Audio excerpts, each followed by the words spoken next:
Bonsoir à toutes, bonsoir à tous. Bienvenue au Centre culturel Anna-Simon Drahi, bienvenue à l'Axil.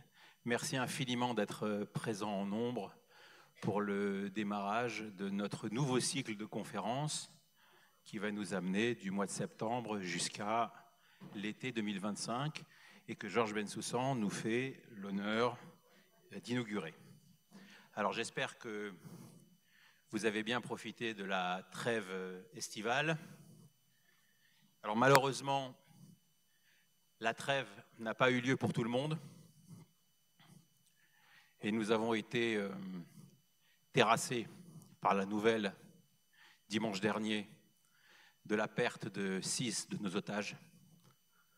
Et je voudrais rappeler leurs noms: Ori Danino, Carmel Gatt, Hersch Goldberg-Pauline, Alex Lobanov, Almog Saroussi et Dan Yerushalmi.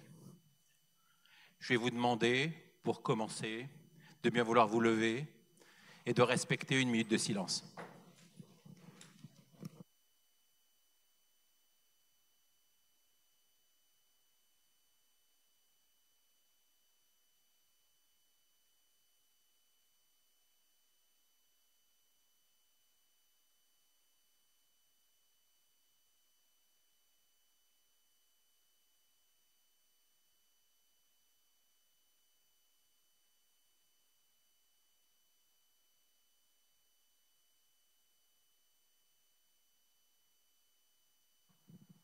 Merci pour eux.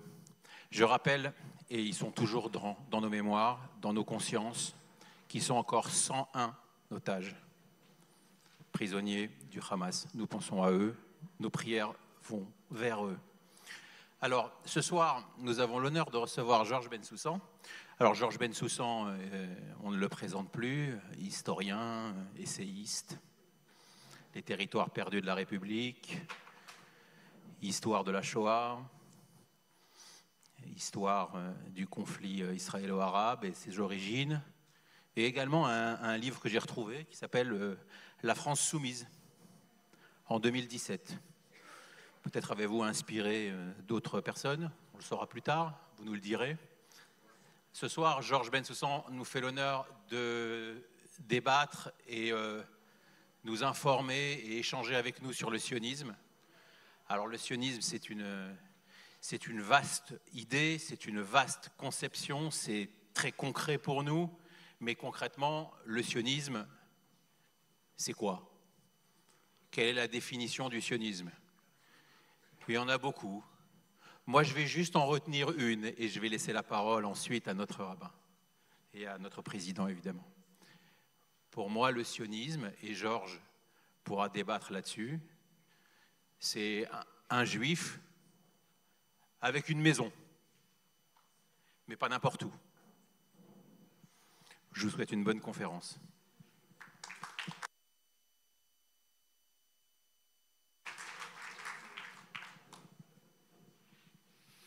Bonsoir à tous. Monsieur Bensoussan, merci encore de nous faire l'honneur de venir pour la 2e fois. Ça fait chaud au cœur de voir la salle encore une fois remplie, complet pour ce soir. Espérons pour la 3e fois que vous soyez toujours aussi nombreux. Je tiens déjà à remercier les personnes qui ont organisé, notre vice-président Henri Assayag, notre président culture Jacques Assous, et également l'équipe de bénévoles qui étaient là tout à l'heure devant. Je souhaite les remercier. Je vois Michel ici, d'autres personnes là-bas. Merci de vous mobiliser à chaque fois. L'Axil, le CES, il y a le travail du conseil d'administration et de notre rabbin Shalom Lelouch de proposer toujours des conférences dans un cadre de programme culturel qui soit toujours dans le thème de l'actualité. Mais l'Axil, c'est également des activités sociales, sportives, culturelles, éducatives. C'est aussi une synagogue, c'est aussi un kollel. Merci à chaque fois d'être nombreux. N'hésitez pas à fréquenter de plus en plus la synagogue et le centre Anna-Simon Drahi.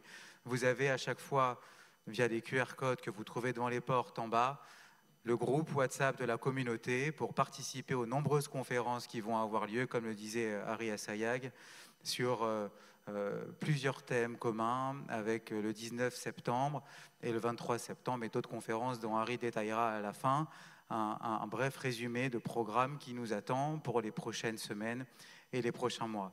Merci encore d'être là. Merci de faire vivre l'ensemble de la communauté et du centre Anna-Simon Drahi. Merci de tout cœur et je laisse la parole au rabbin Shalom Lelouch qui va juste avant laisser la parole à M. Georges Bensoussan. Merci à tous. Passez une belle soirée.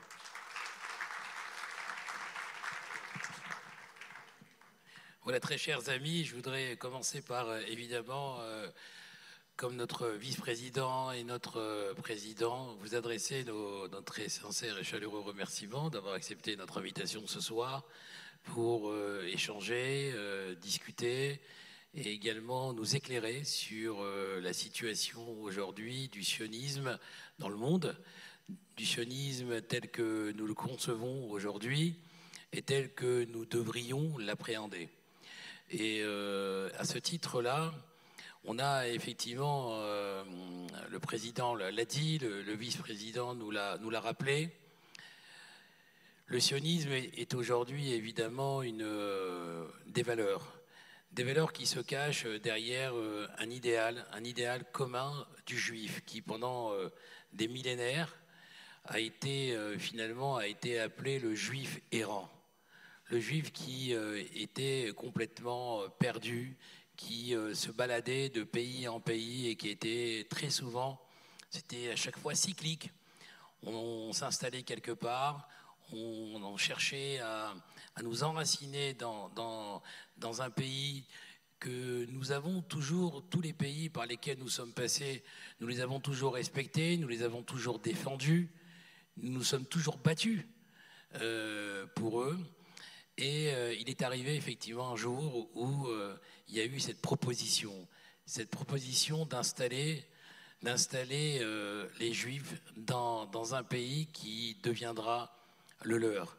Et ça, c'est quelque chose qui est essentiel, qui est finalement une assurance vie pour le peuple juif. C'est une assurance vie aujourd'hui, nous le savons, et nous subissons ces dernières années des attaques terroristes, des propos que nous avons encore entendus très récemment qui sont absolument orduriers. Et finalement, notre assurance, notre apaisement, la sérénité, nous la trouvons précisément en sachant que nous avons un pays qui s'appelle Eret Israël. Et quelque part, et c'est la raison pour laquelle je considère que lorsque le peuple juif en Israël éternue, c'est tous les juifs du monde qui finalement sont un peu malades. Et c'est ça la réalité. Quel que soit, et je voudrais vraiment le dire très simplement, quel que soit notre degré de pratique, de religiosité, finalement d'attachement qui pourrait être le nôtre vis-à-vis de la Torah, à laquelle nous sommes, pour ma part, viscéralement attachés, nous avons un lien toutes et tous aujourd'hui avec Eret Israël. Et Eret Israël revêt un caractère encore plus important, encore plus essentiel que celui qu'il avait jusque-là, avant tout ce que nous avons connu malheureusement.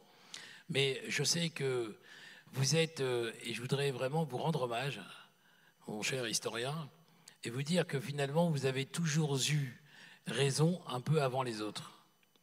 Et vous avez toujours dit des choses qui finalement paraissaient ici et là parfois bien farfelues, complètement décalées. Et finalement, après tout ce que nous avons rencontré, tout ce que nous avons vécu, finalement, lorsque nous relisons vos œuvres, vos ouvrages, on se dit finalement, il avait raison. Donc, je voudrais simplement que vous soyez aujourd'hui aussi, que vous continuez à être un prophète pour nous dire de belles choses qui finalement viendront pour nous éclairer, nous donner à réfléchir, parce que c'est tout le sens de vos ouvrages aujourd'hui. Vous nous donnez matière à penser, et c'est, je crois, quelque chose qui est finalement dans l'ADN du peuple juif. C'est de penser, de continuer à méditer, et d'essayer d'envisager peut-être l'avenir avec une histoire à laquelle nous faisons référence qui nous aidera à comprendre davantage notre avenir. Merci infiniment pour votre prestation.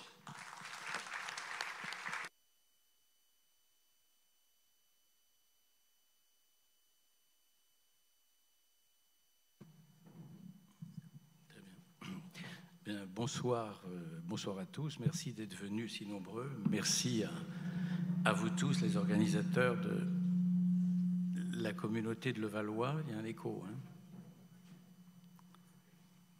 Oui. Et comme vous le savez, le sujet ce soir porte sur le sionisme, non pas une histoire du sionisme, bien sûr. Je ne vais pas, en l'espace d'une heure, tracer les grandes lignes de l'histoire du sionisme, mais plutôt les différents écueils auxquels se heurte l'histoire du sionisme. Pourquoi est-ce que c'est si difficile aujourd'hui d'en parler?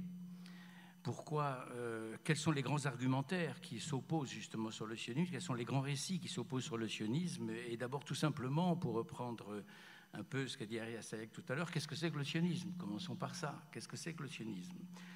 Et donc, essayez de voir quels sont les mythes qui entourent cette histoire et partir d'un constat que vous avez tous fait et auquel vous venez de faire allusion, et l'un et l'autre, à savoir que l'adjectif sioniste aujourd'hui claque comme une insulte. Aujourd'hui, sioniste, c'est quasiment synonyme de colonialiste, impérialiste, raciste, fasciste, etc. On a entendu ces derniers mois qu'il fallait désioniser les facs, on a entendu sioniste dehors, mais sioniste dehors, si vous prêtez bien attention, ça sonne très exactement comme juif dehors dans les facultés avant 1939, dans une partie de l'Europe, en particulier en Pologne. On a entendu aussi qu'on voulait une Palestine libre du Jourdain à la mer. On a vu en Italie, récemment, la semaine dernière, des listes de militants sionistes circuler. Et on a vu même une députée d'origine franco-syrienne au Parlement européen parler d'Israël comme une monstruosité sans nom. C'est le terme exact qu'elle a employé. Bon. Alors, le sionisme dans l'histoire, commençons par là, il faut s'en méfier. Il faut se méfier d'abord de la mythologie des laudateurs. C'est ceux qui ne voient le sionisme que comme une histoire dorée, enchantée, une histoire rose, et évidemment la mythologie des détracteurs. Et l'important, c'est de faire un travail de connaissance, parce que tout processus de connaissance est un processus de légitimation. Et c'est ce qui explique que tant de détracteurs du sionisme ne veulent pas connaître le sionisme, ne veulent pas savoir, parce qu'ils prendraient le risque par la connaissance d'une reconnaissance. Bon. Et ils s'en tiennent évidemment le plus loin possible. Or, on constate tous, je ne vous apprendrai rien en relevant, que le conflit israélo-arabe, donc forcément le sionisme, est l'objet d'une cristallisation de passions qui sont absolument sans équivalent depuis la fin de la Seconde Guerre mondiale. Je prends un seul exemple. L'année 2020, je pourrais prendre 2022, je pourrais prendre 2023. L'année 2020, l'Assemblée générale des Nations unies a voté 23 résolutions contre des pays qui violaient les droits de l'homme. 17 de ces résolutions concernent l'État d'Israël. 17 sur 23. Bon. Donc, on est en présence effectivement d'une cristallisation, d'une focalisation qui interroge non pas la conduite de l'État d'Israël, c'est un peu comme si, à partir du discours antisémite, on interrogeait la conduite du juif, mais qui interroge le pourquoi de la cristallisation. Que se passe-t-il? Bon.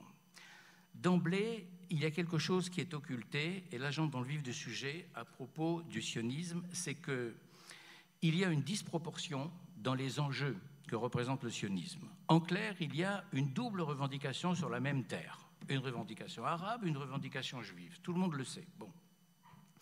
Ces deux revendications peuvent être, sans polémique, légitimes.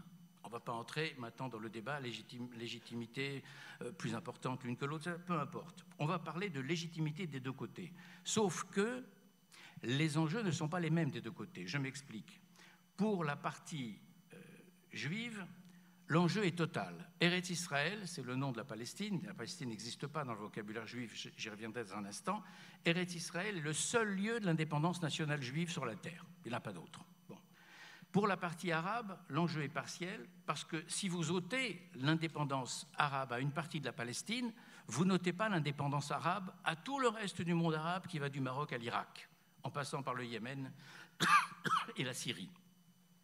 Donc, deux enjeux totalement disproportionnés. Or, la cause palestinienne, aujourd'hui, elle est vécue comme une cause palestinienne, mais on oublie, parce qu'en général, on oublie les origines du conflit, on oublie que dès l'origine du conflit, c'est-à-dire sans remonter même à la première ou deuxième Aliyah, mais disons aux années 1920, après la Première Guerre mondiale, la cause palestinienne était vécue dans le monde arabe comme une cause arabe et pas comme une cause palestinienne stricto sensu, comme une cause globale du monde arabe. Bon.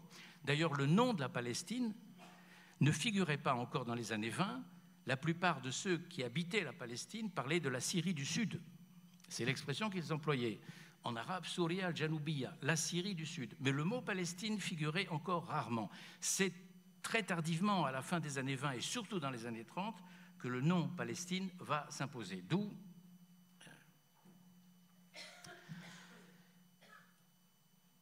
le fait, deuxième point, à propos des enjeux du conflit, quand j'ai dit qu'il y a eu disproportion, qu'il y a un deuxième oubli, c'est qu'on pense généralement que le partage de la Palestine entre une revendication juive et une revendication arabe a provoqué du côté arabe la consternation. C'est vrai.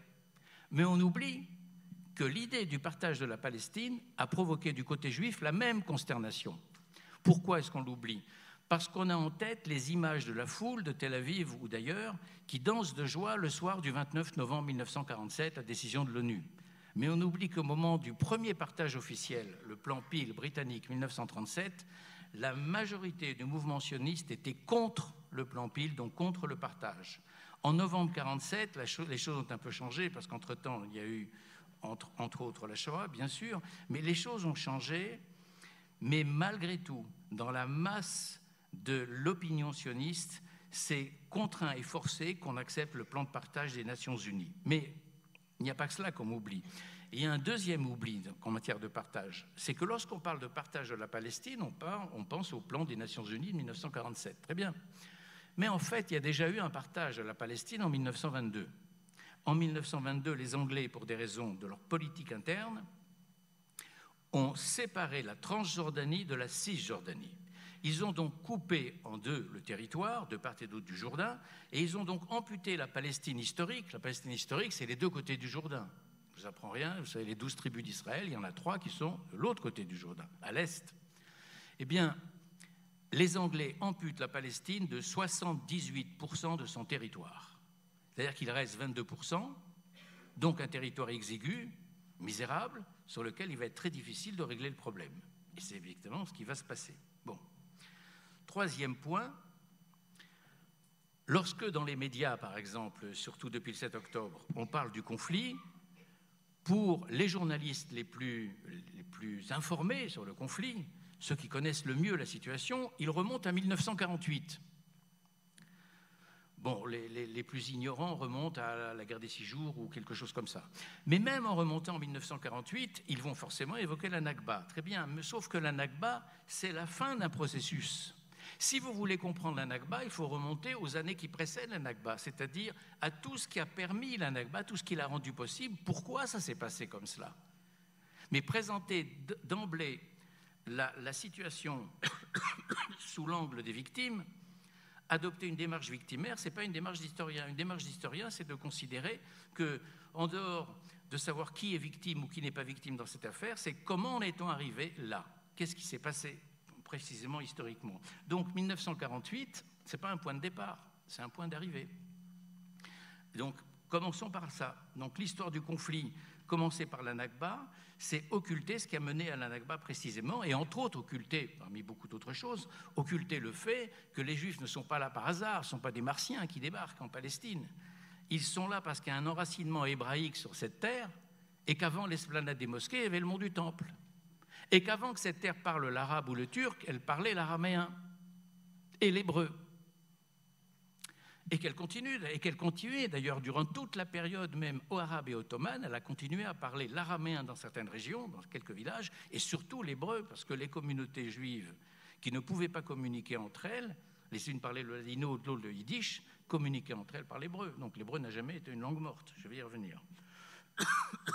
Donc en fait, commencer par la Nakba, c'est se présenter comme une victime, et se présenter comme une victime, c'est forcément délégitimer tout le combat de l'adversaire. Je vais prendre un exemple simple. J'étudie la Seconde Guerre mondiale. Alors, je vais étudier la Seconde Guerre mondiale à partir de 1945. Printemps 1945, l'Allemagne est sous les bombes. 2 millions de civils allemands ont été tués dans des conditions atroces, dans les bombardements, brûlés vifs parfois par les bombes au phosphore américaines. Bon. Des villes entières totalement rasées, pas que Berlin, mais énormément de villes ont été rasées. Des centaines de milliers d'enfants complètement innocents dans cette affaire ont été tués. À partir de ce moment-là, si je prends le problème uniquement à partir de cela, j'oublie le cheminement qui mène de 1933 à 1945. Et si je prends donc le point de vue uniquement des victimes en 1945, évidemment, le combat qu'ont mené les nazis et qui a mené à la catastrophe de leur pays est totalement occulté. On n'aura vu le problème que sous l'angle des victimes et on n'aura donc strictement rien compris à l'histoire de la Seconde Guerre mondiale. Mais on peut exactement reprendre le même développement à partir d'autres conflits. Bon. La meilleure façon d'occulter la responsabilité de l'Allemagne, c'est effectivement de prendre le conflit en 1945. Sauf que non, ça commence en 1933, et même avant 1933, ça commence dès la conférence de Versailles, en 1919, etc. Bon. Troisième point, troisième exemple, je donne quelques exemples, si vous voulez, ici. La question des réfugiés. Nous sommes en face d'un double discours. Nous sommes dans une époque compassionnelle, où nous n'avons Dieu que pour les réfugiés, ce qu'on appelle les migrants aujourd'hui. Bon. Donc les réfugiés sont partout honorables dans le monde, très bien. Mais on oublie une chose quand on parle de ce conflit, et les journalistes les premiers l'oublient, c'est qu'ils font silence sur le fait que la Palestine a été fermée aux rescapés juifs de la Shoah en 1945. Fermée pourquoi? Par les Anglais.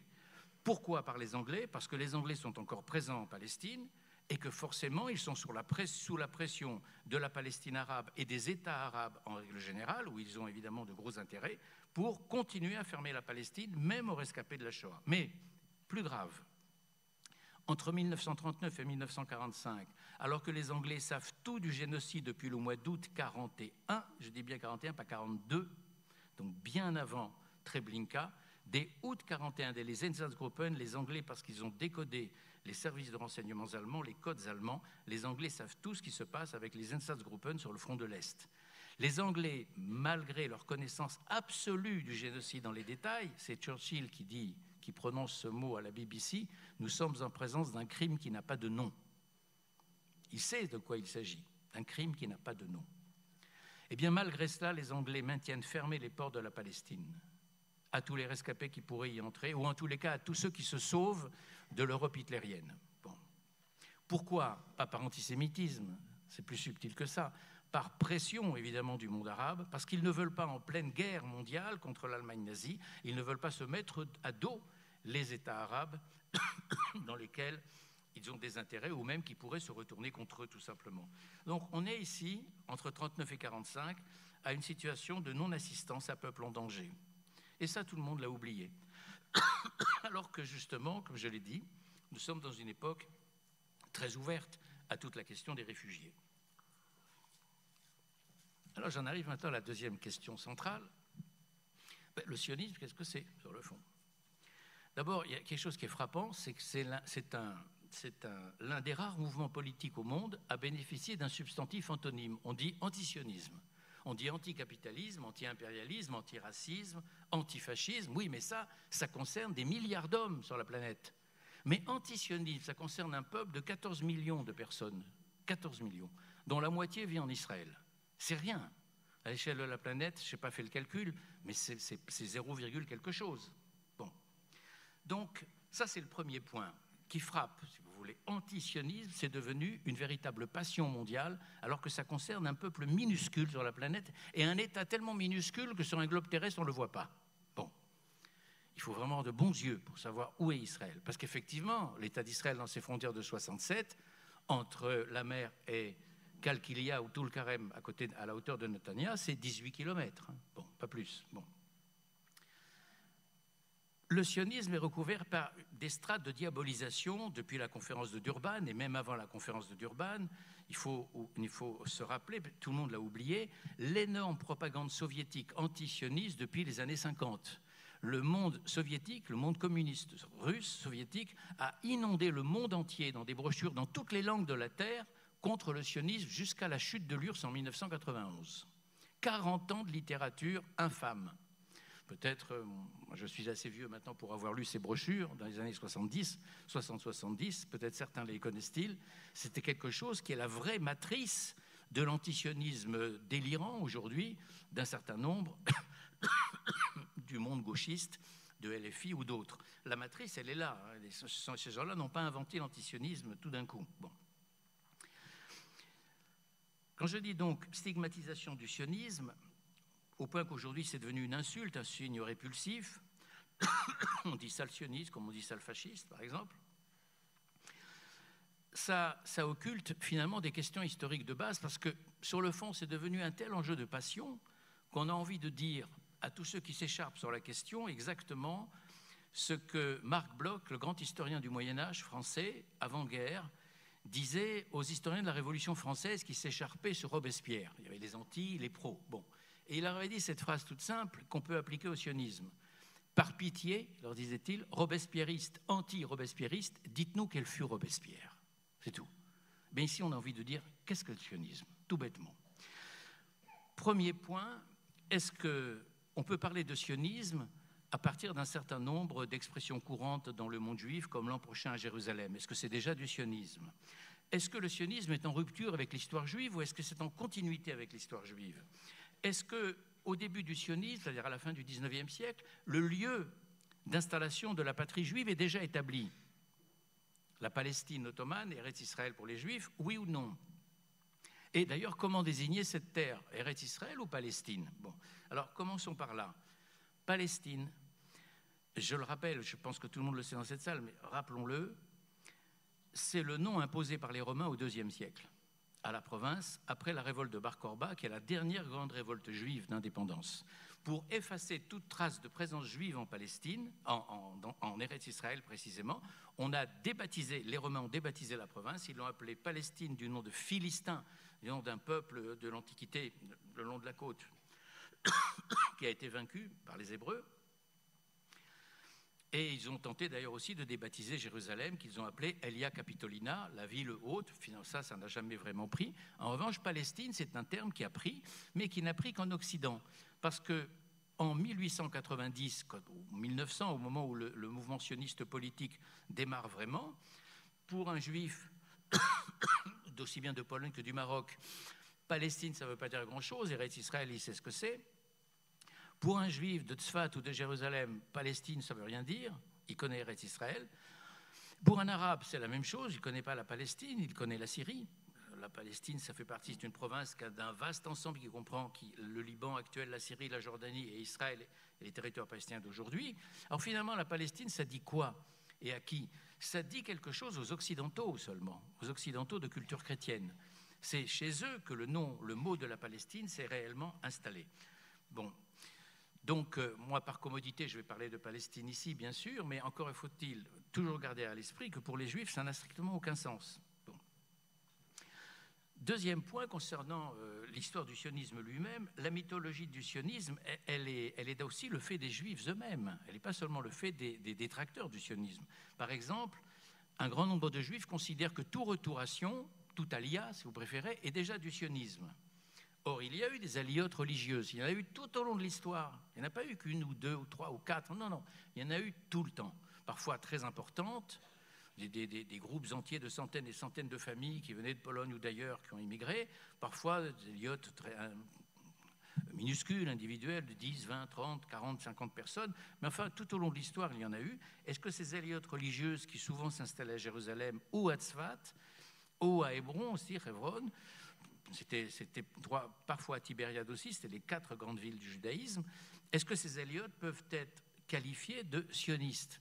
Question, bien sûr. Et d'ailleurs, on remarquera que pour tout ce qui touche à l'émigration, l'hébreu connaît 2 mots. Aliyah, c'est le mot qui désigne l'émigration vers la terre d'Israël, mais l'émigration en tant que telle, par exemple, un Français émigre aux États-Unis, c'est pas ce mot-là, c'est le mot agira, les aguerres, émigrer. Bon, c'est pas du tout le même mot. Donc, c'est-à-dire que dans Aliyah, qui signifie aussi la montée, bien sûr, il y a un sens spirituel aussi. Aller vivre en terre d'Israël, c'est aussi une sorte de rédemption spirituelle. Bon. Il y a, 3e point, également un mythe qui est véhiculé par les Juifs eux-mêmes. Alors là, on l'a entendu, surtout depuis le 7 octobre, je l'ai entendu 1000 fois, ça. y compris de la part d'intellectuels, le sionisme est un État qui a été créé pour en finir avec l'antisémitisme. Un État refuge contre l'antisémitisme. Rien n'est plus faux. Ce n'est absolument pas le but des pères du sionisme. Qu'ils aient réagi à l'antisémitisme russe des pogroms, qu'ils aient voulu fuir cette violence et cette barbarie, oui. Mais la raison profonde du sionisme, elle est ailleurs. Parce que si vous prenez la situation vers 1880 dans le monde juif, vous avez environ 10 à 11 millions de juifs dans le monde. L'immense majorité de ces communautés vivent dans l'Empire russe. Quand je dis l'immense majorité, c'est 6 à 7 millions, hein, c'est énorme. Et l'énorme majorité des juifs du monde vivent en Europe. Donc le monde juif est un monde ashkénaze et qui parle le yiddish. Bon. Quand éclatent les violences en Russie en 1881-82 après l'assassinat du tsar, il s'ensuit de la part de l'énorme réservoir juif qu'est la Russie, un départ en masse vers l'ouest. Entre 1882, date des premiers pogroms, et 1914, la guerre, 2,5 millions de juifs russes quittent l'Empire. C'est énorme. Où vont-ils? À 2% vers la Palestine, à 98% vers l'Europe occidentale et vers l'Amérique. Donc l'antisémitisme n'a pas enclenché le sionisme, l'antisémitisme a enclenché le départ. Ce n'est pas du tout la même chose. Ceux qui vont en Palestine, et d'ailleurs qui n'y restent pas, parce que quand on regarde la première et la deuxième alias qui sont arrivés avant la guerre de 14, on constate que 80 à 85% des juifs qui sont arrivés sont repartis. Donc déjà, l'effectif est ridiculement petit, 40 000 personnes à chaque fois, et sur ces 40 000, vous pouvez estimer que 30 000 sont repartis. Bon. Donc l'antisémitisme, ça n'est pas ce qui est la raison fondamentale du sionisme, et l'État d'Israël n'a pas été créé d'abord et avant tout pour fuir l'antisémitisme. Il a été créé pour une autre raison, beaucoup plus profonde, même si effectivement l'antisémitisme a bien sûr joué un rôle. Bon. Il y a, quatrième point, concernant aujourd'hui tout ce qu'on raconte sur le sionisme, il y a une mythologie juive aussi, une mythologie entretenue par les juifs aussi, qui est très importante. Aujourd'hui, on constate dans l'État d'Israël de 2024 la part des religieux. Elle est très importante. Si vous avez connu Israël dans les années 60, les porteurs de kippa étaient rarissimes, sauf à Jérusalem. Vous alliez à Tel Aviv, à Haïfa ou ailleurs, mais très peu de porteurs de kippa, rarissimes. À Jérusalem, il y en avait davantage. Aujourd'hui, le port de la kippa est presque général dans le pays, en tous les cas fréquent, bien sûr pas seulement à Jérusalem, mais même à Tel Aviv, la ville laïque par excellence, même à Tel Aviv, vous avez aussi des porteurs de kippa. Or, on a déduit à partir de cela que le monde orthodoxe, ce qu'on appelle en Israël les Haredim, hein, je n'ai pas dit le monde religieux, je dis bien le monde orthodoxe, les Haredim, on a fini par considérer que le monde orthodoxe avait été favorable au sionisme. Rien n'est plus faux. Le monde orthodoxe, toutes tendances confondues, aussi bien en Pologne, en Russie, en Europe orientale, qu'aux États-Unis, là où il y avait encore de grandes communautés, le monde orthodoxe avant 1948 a été profondément antisioniste, mais violemment antisioniste, virulemment antisioniste. Et donc jusqu'en 1948, le sionisme a été bâti par des juifs sécularisés en quête de laïcité. Une poignée de juifs qui ont donné le là, si vous voulez, qui ont donné la voie à suivre, ce sont ceux-là qui ont réellement bâti l'État d'Israël. Les juifs religieux qui ont participé à la construction d'Israël, ils existent. C'est un courant qui s'est forgé, qui s'est coalisé en 1902 sous le nom de Mizrahi, qui est l'acronyme de Merkaz Rouhani, centre spirituel, et ce Mizrahi, qui était fondé entre autres par le Rav Reines et d'autres qui ont suivi, donc le Rav Meir Bar-Ilan, Berlin, ensuite ça a donné Bar-Ilan, et le Rav Kook, le plus connu, mais lui, il n'a jamais appartenu au Mizrahi, mais enfin, il est dans cette mouvance. Ce monde religieux qu'on appelle aujourd'hui en Israël les sionistes religieux, Datim Leumim, ces sionistes-là sont une poignée en 1948. Aujourd'hui, ils sont plus nombreux, mais ils sont rien, si vous voulez, sur 120 députés de la Knesset. En 1949, lors de la première Knesset, les sionistes religieux doivent avoir 3 ou 4 ou 5 ou 6 députés, pas plus.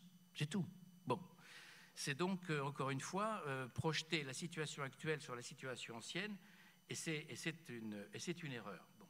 Mythologie également relative à l'hébreu, relative au kibbutz, relative à la fin de la diaspora. Je m'explique. Mythologie relative à l'hébreu, c'est l'idée que l'hébreu était une langue morte et que Ben Yehuda a ressuscité l'hébreu à partir des années 1880-90. Non, c'est pas comme ça que ça s'est passé. D'abord, Ben Yehuda n'est pas seul, il travaille avec une équipe, avec un grand nombre d'amis juifs séfarades du Yishuv, qui sont nés en Palestine. Lui, il vient de Russie, il s'appelle Perlman, vous savez, il a changé son nom. Mais tout son entourage est séfarade, et c'est de l'entourage séfarade de Ben Yehuda, c'est de cette société séfarade du Yishuv des années 1870, je dis bien 1870, nous sommes 25 ans avant Herzl, que naît le renouveau de la langue hébraïque à travers la création de 2 premiers journaux en hébreu en Palestine ottomane, à Lebanon, le Liban en 1863, à Havat Selet en 1870. C'est également dans ce Yishuv séfarade qu'est fondée l'Académie de la langue hébraïque en 1890. 1890, c'est une époque où personne n'a encore entendu parler de Herzl. Il n'y a pas de congressionniste, il n'y a rien de tout ça. 1874, 16 ans avant, est créé le premier syndicat hébraïque. Donc en clair, le renouveau hébraïque qui va donner naissance à un renouveau national, il est né du Yishuv séfarade en Palestine dès les années 1870. C'est pour ça que dans mon livre sur les origines du conflit, je l'ai fait démarrer en 1870. Tout simplement parce qu'on a oublié ces origines séfarades du mouvement national juif qui va donner naissance à l'État d'Israël. Et ensuite arrive l'Aliyah ashkénaze qui va prendre le dessus parce qu'elle est évidemment infiniment plus nombreuse que ce petit noyau séfarade du départ. Bon. Donc, absolument faux, l'idée d'une langue morte, c'est une langue qui est vivante, qui est une langue pauvre, évidemment. Il manque énormément de mots, mais c'est à partir de cette langue qui a toujours été une langue parlée, parce qu'encore une fois, c'est la langue vernaculaire entre les juifs de différentes communautés, que Ben Yehuda et ses amis vont travailler et vont... Ben Yehuda, c'est l'œuvre remarquable, un véritable génie de la langue, Ben Yehuda, qui va lancer ce fameux dictionnaire de la langue hébraïque, qui va avoir 20 ou 22 volumes, il ne verra pas d'ailleurs le dernier volume de son vivant. Bon. Mythologie relative au kibbutz. Le kibbutz, société différente, société utopique, société communiste, tout ça, c'est globalement vrai. Mais en réalité, ce n'est pas ça à l'origine du kibbutz. Quand entre 1909 et 1913 sont jetées les bases du premier kibbutz, c'est de façon très pragmatique. La question qui se pose aux dirigeants sionistes en Palestine à ce moment-là est la suivante, c'est comment retenir sur cette terre ingrate les immigrants qui, au bout d'1 an, 2 ans, 3 ans, quittent le pays et retournent en Russie ou ailleurs en Occident, peu importe. Comment faire pour les retenir ? En un mot, comment, éviter le schéma colonial de la première Aliyah, parce qu'il ne s'agit pas de ça, il s'agit de créer un foyer national, pas un foyer colonialiste. 2, comment retenir une main-d'œuvre qui crève de misère et qui va évidemment repartir parce qu'elle meurt littéralement de faim. Quand je dis de faim, ce n'est pas une image. Regardez les souvenirs de Ben Gurion qui dit que pendant 3-4 jours parfois, il n'avait rien à manger. Rien. Jusqu'au jour où il était embauché, il avait quelque chose à manger. Et ainsi, il le dit, il était torturé par la faim. Bon, on est en 1906-1907. Eh bien, le kibbutz, c'est l'invention qui permet, je ne peux pas entrer dans les détails ici, je n'ai pas le temps, qui permet de façon très pragmatique de retenir cette jeune main-d'œuvre juive russe, pour l'essentiel, sur la terre. Et à l'origine du kibbutz, il y a toute une expérience qui a été faite en Allemagne par la conquête allemande des terres polonaises, précisément, et où là, un médecin qui est membre de l'exécutif sioniste, Franz Oppenheimer, qui est médecin et en même temps membre donc de l'exécutif sioniste, voit sur place comment les Allemands s'y prennent pour retenir à la terre la main-d'œuvre allemande sur des terres qui sont des terres polonaises à l'origine.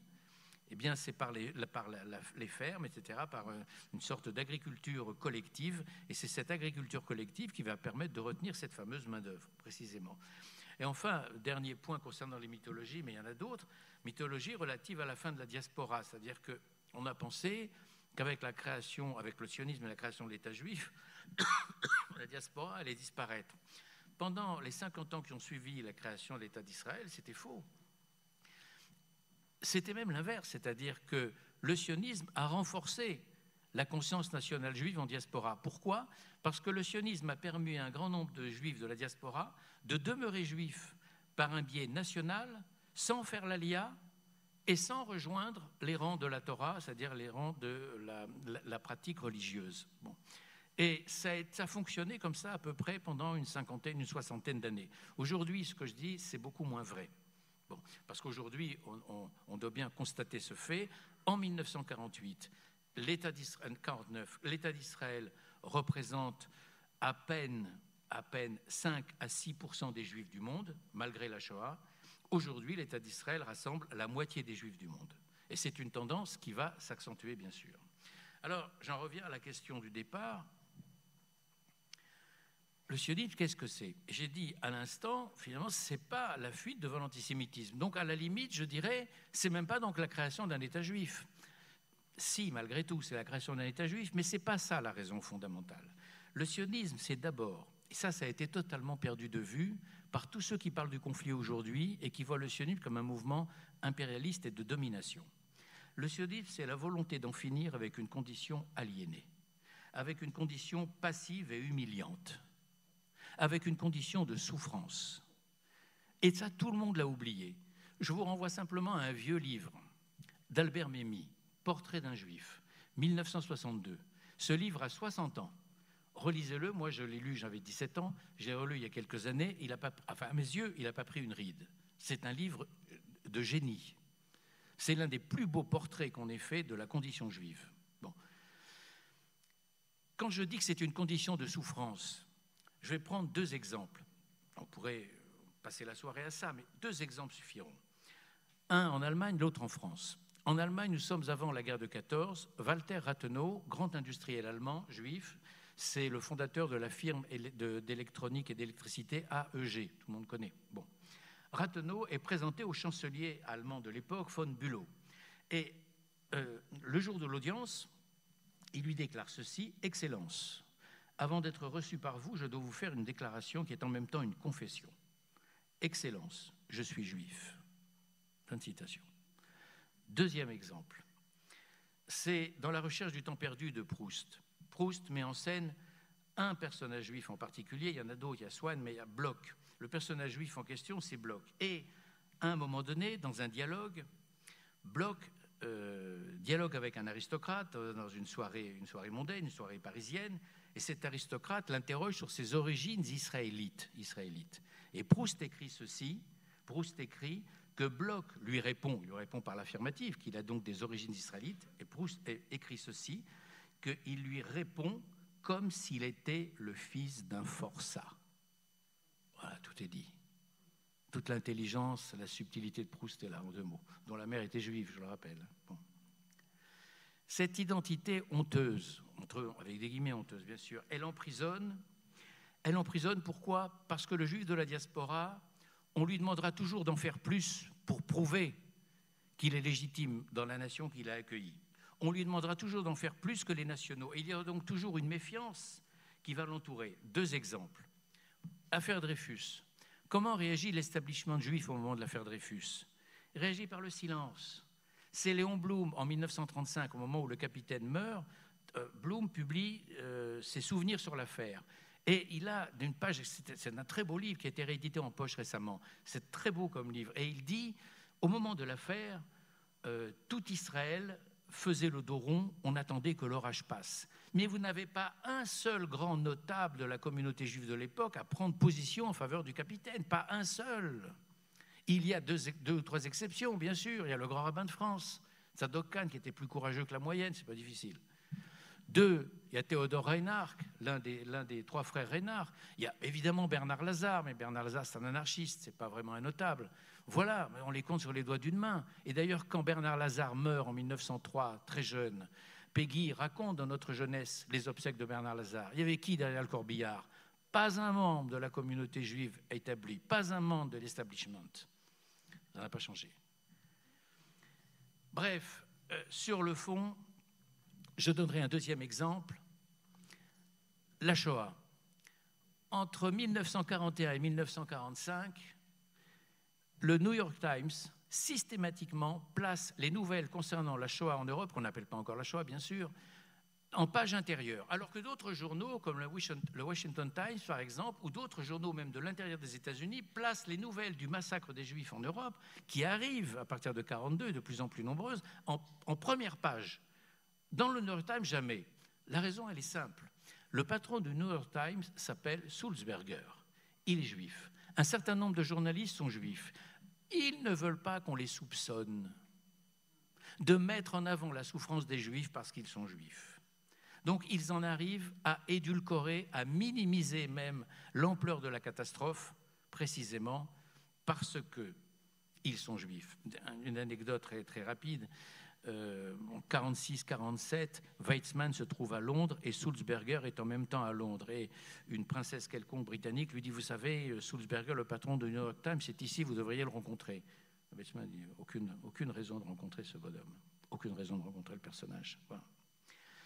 Bref, il y a également, quand on regarde les événements, précisément l'événement Shoah, par exemple, et là, ça marque ce qu'est le sionisme et ce qu'il a réalisé, un fossé entre les citoyens israéliens face à la Shoah et les Juifs de la diaspora face à la Shoah. Je m'explique. Quand on parle du génocide en Israël, on s'interroge. Et la question des Israéliens, surtout la question des jeunes Israéliens, quand ils apprennent ça à l'école, c'est qu'est-ce qu'ils nous ont fait ? Qu'est-ce qu'ils nous ont fait ?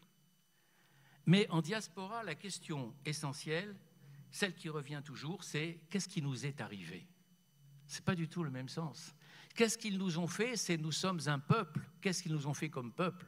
Qu'est-ce qui nous est arrivé ? Ce n'est déjà plus tout à fait un peuple. C'est davantage une masse, un peu indistincte, un peu amorphe, si vous voulez.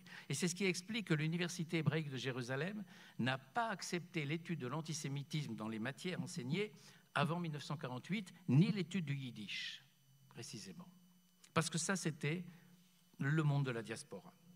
Alors, la question qui s'est posée avec le sionisme était la suivante. Le sionisme apparaît à la fin du XIXe siècle, alors que l'émancipation des Juifs en Europe a commencé un siècle avant, avec la Révolution française. Et puis ensuite, tous les pays d'Europe ont suivi progressivement la même tendance. Même la Russie, pas la Russie tsariste, mais la Russie après 1917 a suivi. La Roumanie a été la bonne dernière. Mais enfin, globalement, toute l'Europe a suivi. Bon. La question était donc la suivante. Avec l'émancipation, la question juive, avec des guillemets, va donc disparaître. Autrement dit, la question antisémite, si vous préférez. Or, il y a trois choses qui apparaissent avec l'émancipation. Premièrement, la sécularisation, elle émancipe. L'émancipation, effectivement, libère les citoyens juifs, elle en fait des égaux à tous les autres citoyens, mais elle donne naissance à la société des individus, c'est-à-dire qu'elle casse le cadre collectif de la communauté. La communauté juive est très fragilisée par l'émancipation, puisque l'émancipation ne connaît que des individus et pas des groupes. Deuxièmement, l'élément de l'identité juive traditionnelle impose de redéfinir le fait juif. Qu'est-ce que c'est qu'être juif après l'émancipation ? La France répond, vous êtes juif à la synagogue et chez vous, vous êtes citoyen français au dehors. Bon. Et troisièmement, on pourrait dire, mais alors l'émancipation, puisqu'elle vous fait l'égal des autres, elle va faire disparaître l'antisémitisme, puisque vous êtes désormais comme les autres. Or, on constate que l'émancipation ne fait pas disparaître l'antisémitisme. Et il y a un fait qui est rarement mis en avant, alors que quand même ça devrait interroger immédiatement n'importe quelle conscience. C'est que la Shoah n'intervient pas dans une époque de ségrégation et de ghetto. La Shoah intervient un siècle et demi après l'émancipation des Juifs en Europe, dans le continent qui a émancipé le premier les Juifs, et dans un pays de très grande culture, comme on dit souvent, l'Allemagne. C'est quand même un mystère. En fait, l'émancipation n'éradique pas l'antisémitisme. L'émancipation va déplacer le curseur de l'antisémitisme. Désormais, le juif n'est plus l'ennemi religieux, mais à partir du moment où on dit que mon voisin juif est mon égal, je vais moi décréter qu'il n'est pas tout à fait mon égal parce qu'il n'est pas de même race que moi. En clair, l'émancipation va racialiser le rejet du juif. Elle va faire du juif un étranger biologiquement parlant, un étranger racialement parlant, précisément parce qu'on ne peut pas accepter qu'il soit désormais votre égal. Bon. En clair, ça veut dire que l'antisémitisme n'est donc pas incompatible avec la modernité politique. Eh bien, les pères du sionisme russe, à la fin du XIXe siècle, puisque le sionisme est d'abord le fait du judaïsme russe, les pères du sionisme russe ont réfléchi à cela, évidemment. Ils ont réfléchi à l'affaire Dreyfus, ils ont réfléchi à ce qui se passait au mouvement violent d'antisémitisme en Allemagne à la fin du XIXe siècle. Et ils ont compris, Ahad le premier, mais beaucoup d'autres avec lui, que l'émancipation ne résolvait pas le problème sur le fond. Bon. Le le concept d'égalité démocratique n'a pas résolu la question juive sur le fond, et l'invention de la race à la fin du XIXe siècle, c'est la réponse à l'égalité démocratique sur le fond. Alors à partir de là, on s'interroge évidemment sur un certain nombre de travers qui entourent l'histoire du sionisme, et d'abord l'idée que le sionisme, c'est un colonialisme, c'est-à-dire l'arrivée d'éléments étrangers en Palestine qui viennent s'emparer de la terre des Arabes locaux. Or, si on dit le sionisme est un fait colonial ou Israël est un fait colonial, d'emblée c'est une condamnation, parce que le colonialisme aujourd'hui est unanimement condamné. Bon. Et d'ailleurs, tous les détracteurs du sionisme, en général, associent le mot colonialisme au mot apartheid. Bon. Parfois, ils ajoutent même le mot génocide. Bon. Le problème, historiquement, c'est que dans toutes les migrations coloniales, on remarque que celui qui émigre pour s'installer dans une colonie, l'Australie, les États-Unis ou l'Algérie pour les Français, par exemple, il cherche à améliorer sa vie. On constate qu'en Palestine, avec la première et la deuxième Aliyah, et même la troisième Aliyah qui arrive après 1919, c'est pas du tout cela. Ceux qui cherchent à améliorer leur vie, ils vont aux États-Unis, ou ils vont en France ou en Angleterre, ou en Allemagne. Ils ne vont pas en Palestine, parce qu'en Palestine, c'est une vie dure qui va les attendre, une vie de chien. Il faut lire ici les témoignages de Ben Gurion, de Golda Meir et de beaucoup d'autres. Bon, je l'ai dit, les grandes migrations juives, elles ne se tournent pas vers la Palestine. Ça, c'est le premier point. Ça n'a rien d'une caractéristique des migrations coloniales. Bon. Deuxième point, dans toute immigration colonialiste, il y a la volonté de se faire travailler la population locale et de l'exploiter. Ici, on constate avec la deuxième Aliyah qu'il y a une volonté au contraire de se séparer de la population arabe et de créer un foyer national totalement indépendant et autonome de la population arabe. Donc, loin d'exploiter la main-d'œuvre arabe, au contraire, la deuxième Aliyah met l'accent sur le travail juif. Embauchons des juifs. Même s'ils sont plus chers que la main-d'œuvre arabe, mais embauchons des juifs. Notre but n'est pas de créer une nouvelle Algérie française, notre but est de créer un foyer national pour le peuple juif en terre d'Israël. Bon. Ça, c'est le schéma de la deuxième Aliyah, c'est le schéma du kibbutz, c'est le schéma qui va finalement réussir et qui va donner l'État d'Israël en 1948. Bon. D'autre part, quand l'Aliyah sioniste arrive, première, deuxième, troisième Aliyah, etc., elle achète des terres. Et avant d'acheter des terres, elle demande l'autorisation d'entrer en Palestine. D'abord l'autorisation aux Turcs, ensuite l'autorisation aux Anglais. Où a-t-on vu un colonisateur demander l'autorisation d'entrer? Nulle part. Où a-t-on vu un colonisateur acheter des terres? Où avez-vous vu les Français acheter des terres en Algérie? Donc, ils se sont emparés par la force. Et ils ont repoussé les Kabyles, en particulier, vers la montagne. Ils se sont emparés de la plaine de la Mitidja, la plaine d'Alger. Bon, ils n'ont jamais demandé l'autorisation à personne. C'est un mouvement de force. Bon. Et de là se pose la question de la dépossession de la terre. Le mythe court que les sionistes ont volé la terre des Arabes. Alors, il faut étudier ici, précisément en historien, ce qui s'est passé avec les achats de terres. Les terres ont été achetées et ont été achetées en petite quantité. Et non seulement elles ont été achetées par les Juifs, mais elles ont été payées deux fois. Elles ont été payées aux grands propriétaires et ensuite elles ont été payées aux tenanciers qui cultivaient la terre sans en être le propriétaire pour le convaincre de partir parce qu'il ne voulait pas partir. Donc double paiement, premier point. Deuxième point, en matière d'achat de terre, l'idée selon laquelle les Juifs ont acheté ou se sont emparés des terres de la Palestine ne résiste pas simplement aux faits établis par les Anglais. 1948, fin du mandat britannique. Les Juifs représentent 35% de la population de la Palestine. Ils possèdent 15% de la surface cultivable et 7% du territoire tout entier. 7%, alors qu'ils sont 35%.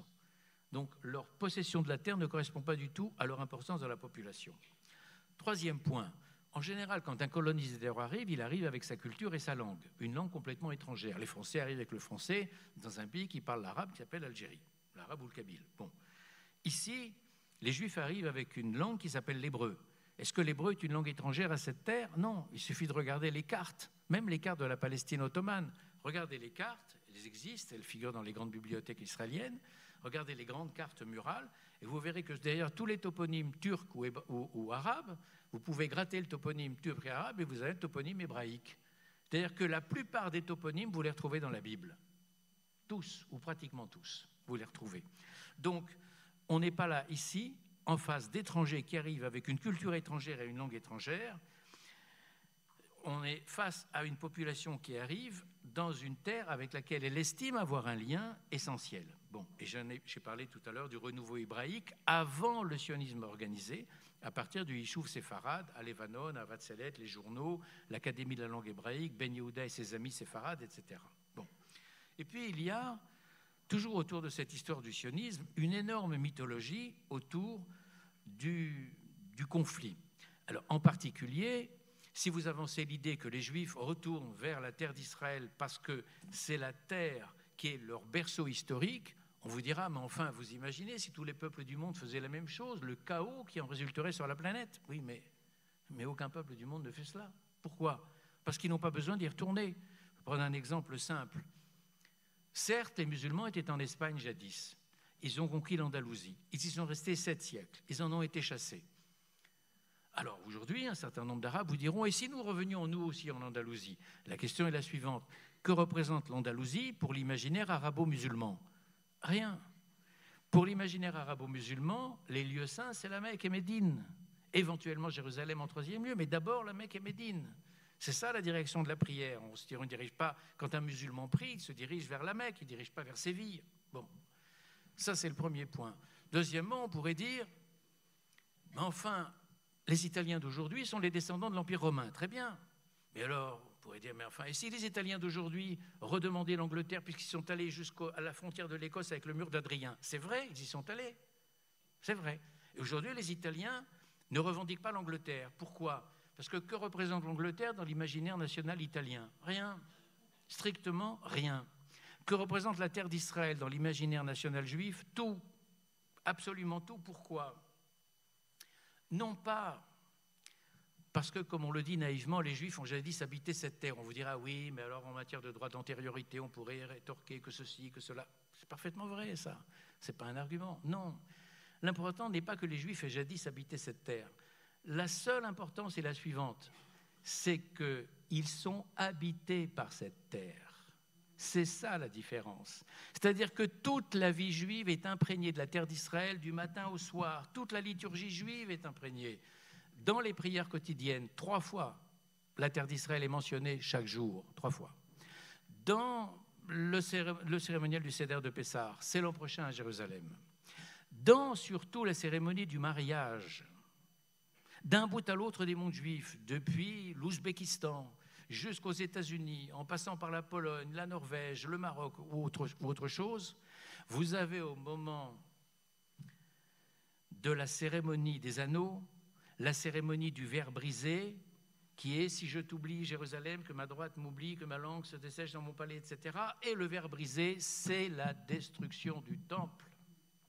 C'est-à-dire que n'importe où dans le monde juif, cet imaginaire autour de Jérusalem, Jérusalem étant la métaphore de la terre d'Israël, représente quelque chose de central dans le monde juif. Bon.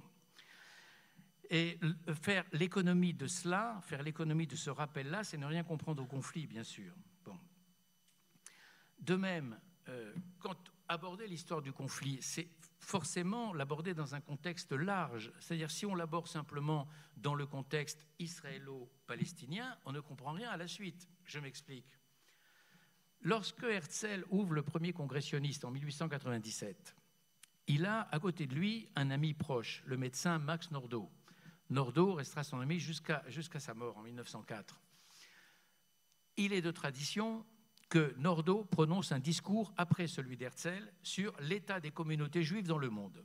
Ce discours, vous pouvez le lire dans le bulletin de l'Alliance israélite universelle à Paris. Ça a été répertorié année après année. Vous pouvez lire les discours de Nordau, ce sont des très beaux discours. Et il fait un tableau, on pourrait dire un tableau de la souffrance juive dans le monde, année après année, congrès après congrès. Moi, je les ai lus. Et il y a quelque chose qui m'a frappé, au moins jusqu'à la guerre de 14, c'est que Nordau passe en revue à peu près tous les pays. Bon, sur certains pays, il dit 2 choses, 3 lignes, parfois il ne dit rien du tout. Mais il y a 3 pays qui reviennent constamment. C'est la Russie, c'est le Maroc et c'est le Yémen. Donc 2 pays musulmans sur 3. Pourquoi? Parce que c'est là que la condition juive est la plus dure. Bon. Et ça a été totalement oublié. D'où la question. Pour comprendre le sionisme, il faut poser la question suivante. Quelle est donc la condition juive en terre d'islam à la fin du XIXe siècle? Et quelle est la condition juive en Palestine au même moment? Alors, je ne vais pas faire l'historique, je n'ai pas le temps là, de revenir là-dessus, c'est beaucoup trop long, mais les témoignages que l'on a de la période arabe ou de la période ottomane sont des témoignages accablants sur la condition des Juifs. Il y en a des dizaines, je ne citerai qu'un seul, c'est celui de Chateaubriand, qu'on ne peut pas suspecter. Chateaubriand est un grand écrivain catholique, il a fait le voyage à Jérusalem, il est en 1800-1801, je crois, et quand il revient en France, il écrit son itinéraire de Paris à Jérusalem qu'il publie en 1806. Eh bien, dans cet itinéraire de Paris à Jérusalem, vous avez un texte sur Jérusalem qui est superbe, où il parle des Juifs. Je lis simplement ces quelques lignes. Petit peuple qui vit séparé du reste des habitants de la cité, objet particulier de tous les mépris, il baisse la tête sans se plaindre, il souffre toutes les avanies sans demander justice, il se laisse accabler de coups sans soupirer, on lui demande sa tête, il la présente au cimetière. Et un peu plus loin, cette phrase, pénétrez dans la demeure de ce peuple, vous le trouverez dans une affreuse misère. Fin de citation. Chateaubriand, qu'on ne peut pas suspecter de sentiments judéophiles, il partage l'antijudaïsme catholique de son époque. Bon. Eh bien, cette condition juive, elle doit aussi être mise en regard au fait que le juif est soumis à ce qu'on appelle la dima. Je passe sur les détails, je pense que tout le monde dans la salle sait ce qu'est la dima, mais pour m'en tenir à la seule Palestine, dans ces années d'avant 1900, un juif soumis à la dima, c'est un juif qui, lorsqu'il veut aller prier au mur, doit payer une taxe. Quand il veut sortir du mur, il doit payer une taxe. Quand il veut aller sur le tombeau de Rachel, il doit payer une taxe. Quand il veut sortir, il paye une taxe.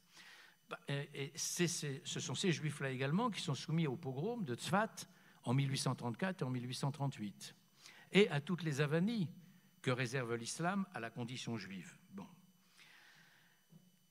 Donc, le statut de dhimmi, qu'on a présenté souvent comme un statut de protection, c'est vrai, ça veut dire ça exactement en arabe, la dhimma. La question pertinente est la suivante. Le juif est protégé, mais protégé de qui? Mais sinon du musulman, précisément, et de la violence du musulman. Donc, on ne peut pas comprendre le sionisme si on fait l'économie de la violence musulmane à l'endroit du juif depuis toujours, finalement. Et une violence, d'ailleurs, qui se manifeste dans le vocabulaire. Je rappelle qu'au Moyen-Orient, quand on prononce le mot juif, on le fait suivre de l'expression « ba'ad minhak », et au Maghreb, quand on prononce le mot juif, on le fait suivre du mot hachak.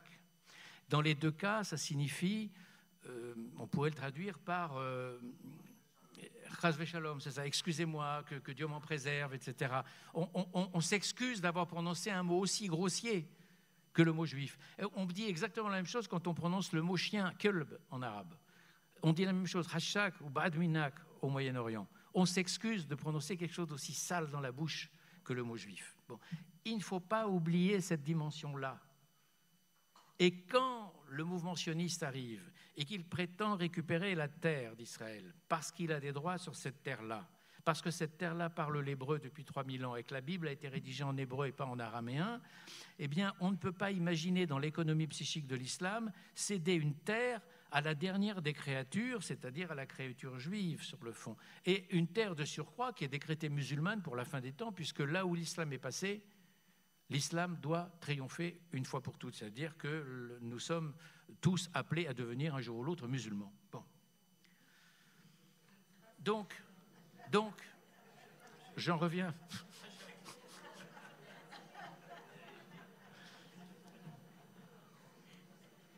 J'ai provoqué une inquiétude certaine, l'assistance. Donc, le temps m'est très compté, je vais essayer d'aller vite. Je n'ai pas fait exprès. Pour cette condition diminuée, sans mauvais jeu de mots, qu'est la condition juive, qu'est-ce que c'est que le sionisme? J'en reviens à la question de départ. Mais c'est une rupture anthropologique. Le sionisme, c'est être debout, c'est tout. Pas plus que ça. Et je vais vous donner ici des témoignages qui sont très émouvants. Premier témoignage de l'Alliance. C'est une lettre du directeur de l'école de Bagdad en 1913, en octobre 1913. Il écrit à Paris ceci. Il y a déjà des cercles sionistes à Bagdad à ce moment-là. Il écrit ceci. Autant l'Israélite d'autrefois était humble, servile, habitué à courber l'échine devant le musulman, autant les jeunes gens actuels sont conscients et jaloux de leur dignité d'homme et de citoyen. Fin de citation. Deuxième exemple, en Pologne, ou plutôt en Ukraine polonaise, dans les années 1920. C'est Amos Oz, dans Une histoire d'amour et de ténèbres, qui raconte ce souvenir donné par sa tante qui vivait à Rovno à cette époque-là, dans les années 20. C'est un très beau texte. Voici ce qu'écrit Amos Oz en rapportant les propos de sa tante. Elle dit: des dirigeants venaient nous voir d'Eretz Israël presque chaque semaine, Zalman Roubachov, Yitzhak Tabenkin, Yaakov Zerubbabel, Zev Vladimir Jabotinsky. Nous organisions en leur honneur de grands défilés avec des décorations, des lampions, des transports d'enthousiasme, des slogans, des brassards, des chansons. Le maire polonais lui-même se rendait sur place.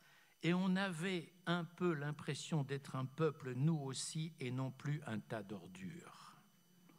Tu as peut-être du mal à comprendre, mais à l'époque, les Polonais étaient des patriotes fanatiques, comme les Ukrainiens, les Allemands, les Tchèques, tout le monde, même les Slovaques, les Lituaniens et les Lettons, sauf nous, qui n'avions pas de place dans ce carnaval. Nous n'appartenions à rien et personne ne voulait de nous. Il n'y avait donc rien d'extraordinaire à ce que nous désirions devenir un peuple comme tout le monde. Nous n'avions pas le choix. Fin de citation. Eh bien, le sionisme, c'est cela. C'est-à-dire de redonner la parole à des opprimés en tant qu'opprimés, de forger sur ce plan-là un nouvel homme juif. Et l'idée force à retenir du sionisme, c'est la recherche d'une autonomie, d'une vie autonome, débarrassée de la dépendance, débarrassée de la contrainte, débarrassée de la peur surtout. Et c'est en cela que c'est une révolution anthropologique. C'est donc pas d'abord fuir l'antisémitisme, c'est donc pas d'abord la création d'un État juif, c'est changer fondamentalement la nature même de sa condition humaine. Bon. Alors, je n'ai pas tellement le temps ici de revenir sur un certain nombre de mythes liés au conflit. Je voudrais conclure, et puis éventuellement dans la discussion on pourra revenir sur tout ce qui est conflit et mythologie.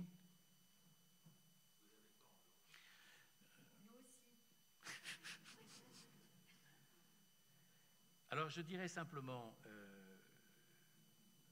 en raccourcissant un peu mon propos, deux choses.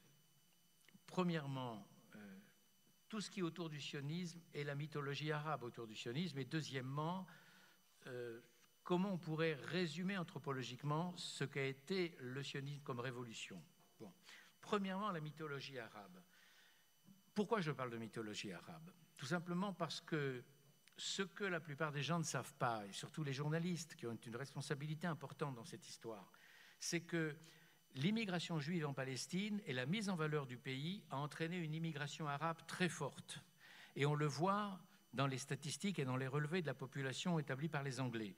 Là où il y avait des zones mixtes avec populations juives et arabes, la population arabe a décollé. Là où il n'y avait qu'une population arabe et pas de population juive, la population arabe a stagné. Exemple, les chiffres de Ramallah, de Naplouse, de Gaza, il y a une population arabe qui augmente de 2% en 20 ans. En revanche, Jaffa, Haïfa, Tibériade, population mixte, la population arabe augmente de 20% en 20 ans. Pourquoi? Ce n'est pas l'accroissement naturel, c'est l'immigration. Bon, premier point. Deuxième point, le nombre de paysans arabes dépossédés est très faible. C'est Henri Laurence, l'un des meilleurs historiens du conflit, qui est très pro-palestinien, mais c'est un historien honnête et vraiment un bon historien. Henri Laurence qui a fait une somme magistrale sur la Palestine, 4 volumes chez Fayard. Henri Laurence qui a épuisé toutes les archives françaises sur le sujet, et les archives anglaises aussi, montre bien que le nombre de paysans dépossédés ont été très faibles, c'est-à-dire que les Anglais disent que 3200 cas ont été portés à leur connaissance, et sur les 3200 cas, 570 cas seulement ont été déclarés recevables. Donc il n'y a pas eu d'expropriation sur le fond avant 1948. Troisième point, vous savez qu'il y avait 1 million de juifs dans les pays arabes en 1945, qui sont tous partis aujourd'hui, il en reste une poignée au Maroc, en Tunisie, et que sur le million de juifs du monde arabe, 750 000 sont arrivés en Israël. Mais ils sont arrivés en Israël sans aide internationale, sans l'équivalent de l'UNRWA, sans être considérés comme réfugiés, ce qui était la volonté aussi du gouvernement israélien. Je pourrais expliquer tout à l'heure pourquoi. Bon. Quatrième point, à partir du moment où on défend la justice dans le monde et on défend les Palestiniens dans ce but-là, et c'est légitime, alors on peut poser la question suivante. En matière de terre, en matière de propriété foncière, est-ce que celui qui a tout peut discuter des miettes à celui qui n'a rien. C'est-à-dire qu'en clair, le monde arabe disposait avant 1948 de 4 millions de kilomètres carrés. La Palestine, entre la mer et le Jourdain, c'est 28 000 kilomètres carrés. Est-ce qu'il n'y a pas une indécence quand on a tant de territoires et qu'on est si peu peuplé à disputer des miettes à un peuple qui n'a strictement aucun territoire? C'est cette question que pose Ben Gurion devant la commission de l'ONU en 1946. Et écoutez bien ce texte, il est fabuleux, il est très peu cité, alors qu'il dit l'essentiel. Il ne dit pas il y a une bonne et une mauvaise cause, il dit il y a deux bonnes causes. Les Arabes ont des droits, les Juifs ont des droits. Mais, voilà ce qu'il dit. En privant les Juifs, il s'adresse à l'UNSCOP, pardon, en privant les Juifs de Palestine d'un foyer national, en les empêchant de devenir une majorité, d'être souverains, vous ne privez pas seulement les 600 000 Juifs qui vivent ici, mais vous privez aussi d'indépendance et de souveraineté les millions de Juifs qui vivent dispersés dans le monde. Il n'y a pas d'autre lieu au monde où ils désirent, ou même ils projettent d'atteindre la souveraineté désirée. En privant le million d'Arabes qui vit ici de souveraineté, vous n'affectez pas la nation arabe dans son entier. La conscience de l'humanité doit bien peser ceci. Où est la balance de la justice? Où est le plus grand besoin? Où est le plus grand péril? Où est le moindre mal et où est la moindre injustice? Fin de citation. Tout est dit. Où est la moindre injustice? Et alors, ce qui m'amène à conclure. Le sionisme, si on doit revenir à la question initiale, qu'est-ce que c'est? Le sionisme, c'est ce qui brise dans la condition juive la soumission, une soumission tellement ancienne qu'elle paraît consubstantiellement liée au fait même d'être juif. Or, justement, et c'est là que le bât blesse, le juif émancipé au sens psychique du terme, c'est-à-dire que le juif qui se lève, le juif qui marche debout, le juif qui parle d'égal en égal aux autres, ce juif émancipé met en péril un équilibre psychique qui avait été bâti jusque-là à son détriment. C'est-à-dire qu'en clair, la figure du juif dans l'économie psychique de l'islam, comme dans l'économie psychique du monde chrétien occidental, a constitué un mauvais objet repoussoir qui a permis à chacun de vivre. Et c'est ce qui explique que le juif émancipé insupporte autant. C'est-à-dire que les mêmes qui acceptent ou qui tolèrent le judaïsme et qui ont énormément de compassion sincère pour les morts de la Shoah, combattent le sionisme. Les mêmes qui vont commémorer le ghetto de Varsovie entrent dans une passion furieuse contre l'État d'Israël et son armée, par exemple. Pourquoi? Parce que le sionisme donne à voir un juif qu'on ne veut pas voir. Le sionisme est mal perçu parce qu'il suppose la fin de la soumission. Or, la soumission de la figure juive fait partie de l'économie psychique des mondes chrétiens et des mondes musulmans depuis longtemps. Il donne à voir, si vous voulez, un juif que l'on n'attend pas, que l'on ne souhaite pas, et c'est ça qui est important. C'est-à-dire que pour le sujet juif, qu'est-ce que c'est que le sionisme? C'est la volonté de transformer un destin subi en une destinée assumée. C'est passer d'être un peuple, du statut de peuple aliéné, qui est parlé par d'autres, au fait de parler par soi-même sur le fond. C'est le fait de reconquérir le vocabulaire sans lequel vous êtes privé de votre autonomie. Par exemple, comment se fait-il que le Kotel est devenu le mur des lamentations? Comment se fait-il que la Hakeda est devenue le sacrifice d'Yitzhak alors qu'il n'y a aucun sacrifice? Comment se fait-il que la Shoah soit devenue l'Holocauste? Comment se fait-il que le mont du Temple soit devenu l'esplanade des mosquées? Récupérer son langage, son vocabulaire, c'est récupérer son destin sur le fond. Et c'est pourquoi l'État d'Israël suscite une telle haine. Parce qu'il rend impossible le schéma mental du juif soumis qui n'est reconnu comme juif et avec lequel on a toute la compassion du monde que dans la souffrance, mais pas dans une existence autonome. Donc quand le juif prend la parole, on va le soupçonner immédiatement de prendre la parole en tant que juif. Et il va devoir s'excuser en disant « ce n'est pas en tant que juif que je m'exprime, c'est en tant que citoyen, que français, que ceci, que cela, etc. » Autrement dit, le juif est le seul être au monde auquel on demande, quand il parle politique, de s'abstancer de lui-même politiquement. Il doit d'abord nier ce qu'il est politiquement pour pouvoir parler. Eh bien, l'aliénation, c'est ça. L'aliénation, c'est le fait que c'est l'autre qui me détermine et ce n'est pas moi qui détermine précisément ma vie. C'est le fait d'être parlé par les autres et de ne plus parler par soi-même. Donc, en fait, si je devais résumer le sionisme en un mot, c'est le fait, une fois pour toutes, de devenir un être parlant et plus un sujet parlé. Voilà, merci.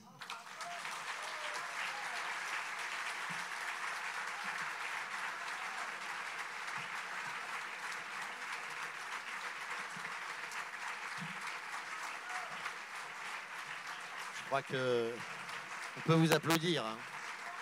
C'était plus que parfait.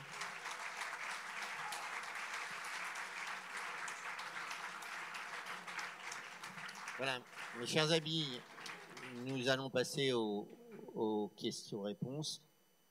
Je vais vous demander, bien sûr, de synthétiser vos questions pour qu'on ait le plus de personnes qui puissent en poser. Monsieur Bensoussan prendra 3 à 4 questions en même temps. S'il y a des doublons, ça permettra à Monsieur Bensoussan de répondre aux questions en totalité. Ne faites pas d'observation, essayez d'être concis pour que tout le monde puisse parler. Voilà. Nous allons faire une question à droite, une question à gauche, et on commencera par une femme. Je suis désolé, on va commencer par une femme, par la parité, on va laisser voilà. Tenez, on va commencer par là.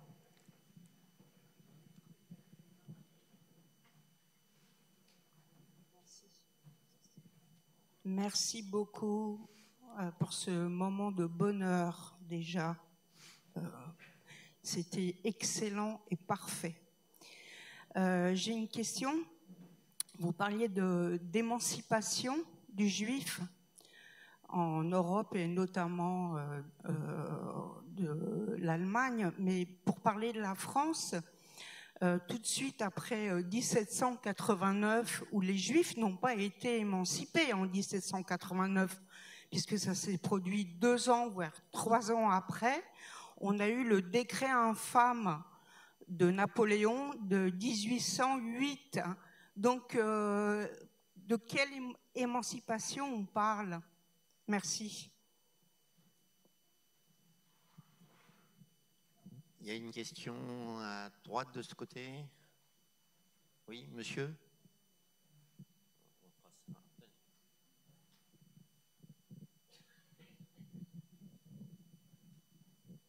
Oui. Il y a 2 ans environ, je me suis rendu à l'Institut du monde arabe. Il y avait une exposition sur les Juifs d'Orient. Et j'avais vu un petit documentaire qui parlait des Juifs qui résidaient à Médine et qui avaient rencontré Mahomet. Et il disait que Mahomet s'est intéressé à cette communauté et il a appris de la Torah, il s'est intéressé à différents sujets et c'est à partir de là qu'il a recueilli des éléments pour faire le Coran. Est-ce que c'est vérifiable, cette question-là ?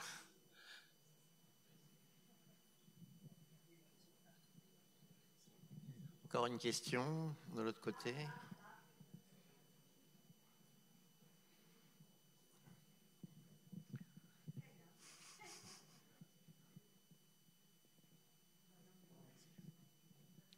Oui, bonsoir. Vous évoquez la dîma et la dignité réduite des Juifs en terre d'islam, et vous réfutez que le sionisme soit une réponse à l'antisémitisme. Ce que j'ai du mal à comprendre, c'est comment interpréter cette dignité réduite du Juif, hormis par un antisémitisme atavique et déjà inscrit dans la pensée musulmane et la pensée chrétienne. Donc j'entends bien la différence. Seulement pour moi, la dîma, c'est aussi une expression d'antisémitisme, comme la réduction de la dignité du juif dans le monde chrétien. Merci. Monsieur Bensoussan, vous voulez répondre aux 3 premières questions ? Oui, on va faire comme ça, oui. Alors je vais commencer par la dernière question. Vous avez raison, bien sûr. C'est pour ça que je disais tout à l'heure, il n'y a pas de lien matriciel immédiat entre antisémitisme et sionisme. Il y a quand même un lien, bien sûr, et c'est exactement ce que vous venez de dire ici.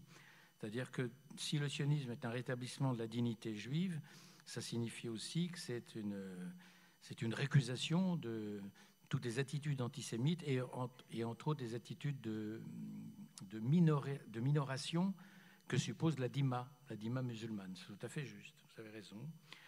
Concernant l'exposition des Juifs sur les Juifs d'Orient, il y a 2 ou 3 ans à Lima, alors concernant l'inspiration par Mahomet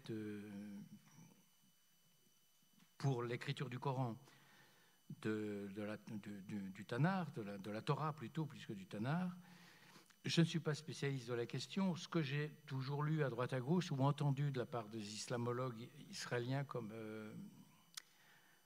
Meir Baracher, qui a écrit un très beau livre sur les Juifs dans le Coran, chez Albin Michel il y a 4 ans, c'est vraiment un très très bon livre, très bon résumé.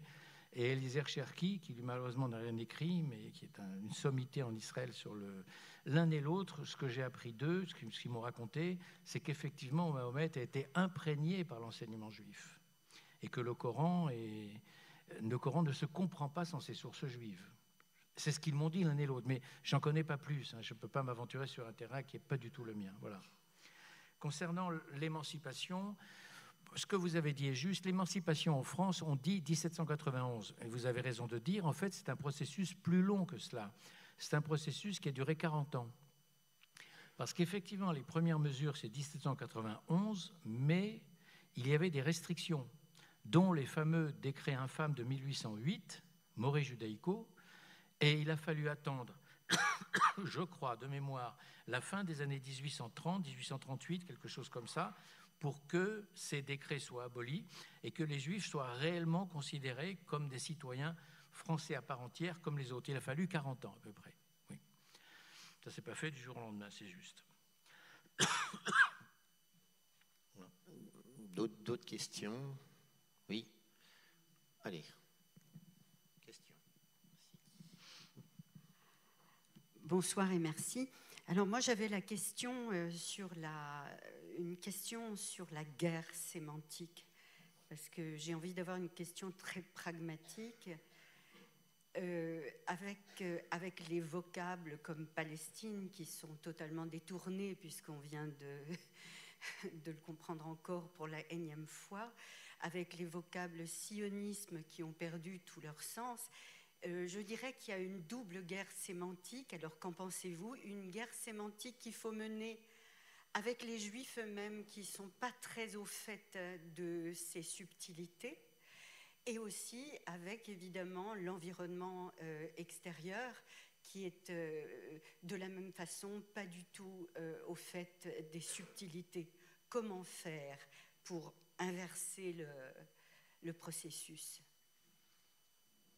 C'est une autre question? Oui, monsieur.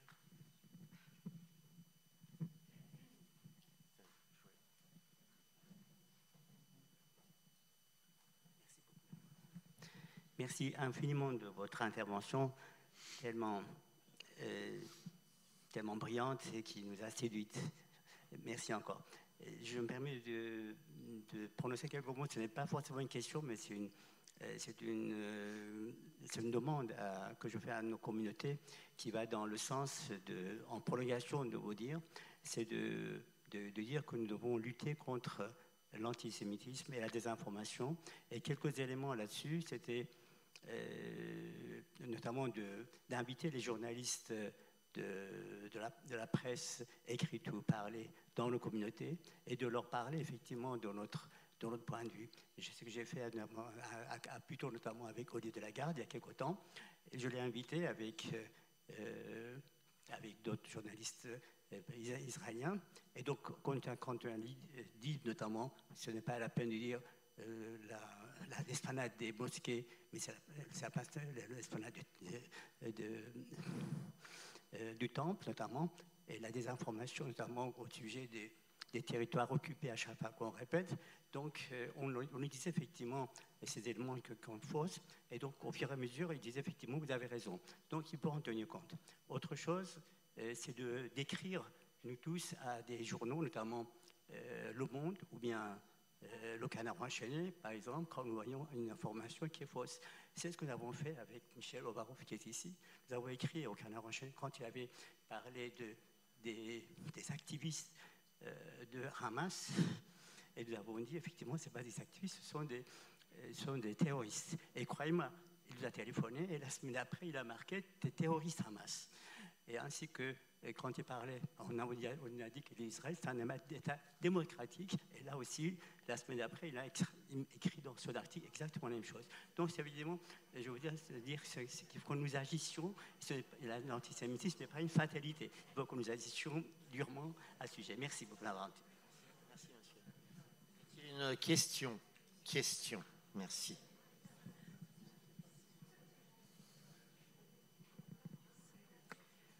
Oui, merci beaucoup encore pour cette conférence passionnante et lumineuse. J'ai une question sur le panorama, sur la description de l'état des Juifs au début du XXe siècle. J'ai lu un livre qui m'a semblé remarquable, qui est « Le Juif errant est arrivé » de Albert Londres, qui est justement, on parle des journalistes, qui est un vrai travail de journaliste, fait par un journaliste non juif qui a un regard de béotien sur le judaïsme et les juifs. Et je voulais savoir ce que vous en pensiez, et est-ce que c'est pas quelque chose qui doit faire partie de la culture des non-juifs et des juifs? Nous allons prendre une autre question. Allez, un monsieur, on a vu une dame avant. Bonsoir Monsieur Bensoussan, merci beaucoup pour cette conférence. Je tiens aussi à préciser que c'est magnifique que vous soyez dans un centre communautaire consistorial, ça prouve que vous n'êtes pas rancunier. Et j'ai lu un exil français. Et je voudrais dire au nom de notre génération, merci pour le combat que vous continuez à mener malgré tout ce que vous avez subi.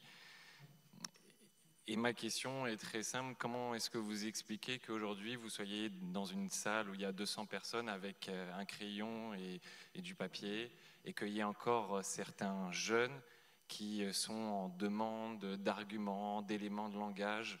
On voit qu'il y a beaucoup d'initiatives, M. Tapero, M. G. William Gonadel d'un côté, Meir Habib de l'autre, Elnet avec Arié Ben Semoun de l'autre, Agir ensemble, etc. Donc, concrètement, pourquoi est-ce qu'on est un peu, je peux dire le mot, divisé, et en même temps qu'il y ait une forte appétence pour tout ce que vous dites et les livres que vous avez écrits? Je vous laisse répondre, M. Bensoussan. Oui.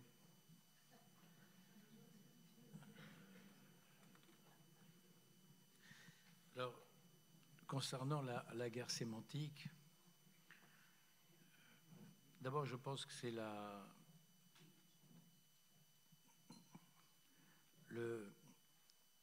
réappropriation des mots justes, ça fait partie de la guerre intellectuelle, idéologique qui se mène autour du conflit, du sionisme, de la légitimité d'Israël. Parce que, sur le fond, ce qu'on peut craindre dans l'avenir, dans les 10, 15, 20 ans qui viennent, c'est un lent processus de délégitimation de l'État d'Israël dans l'opinion.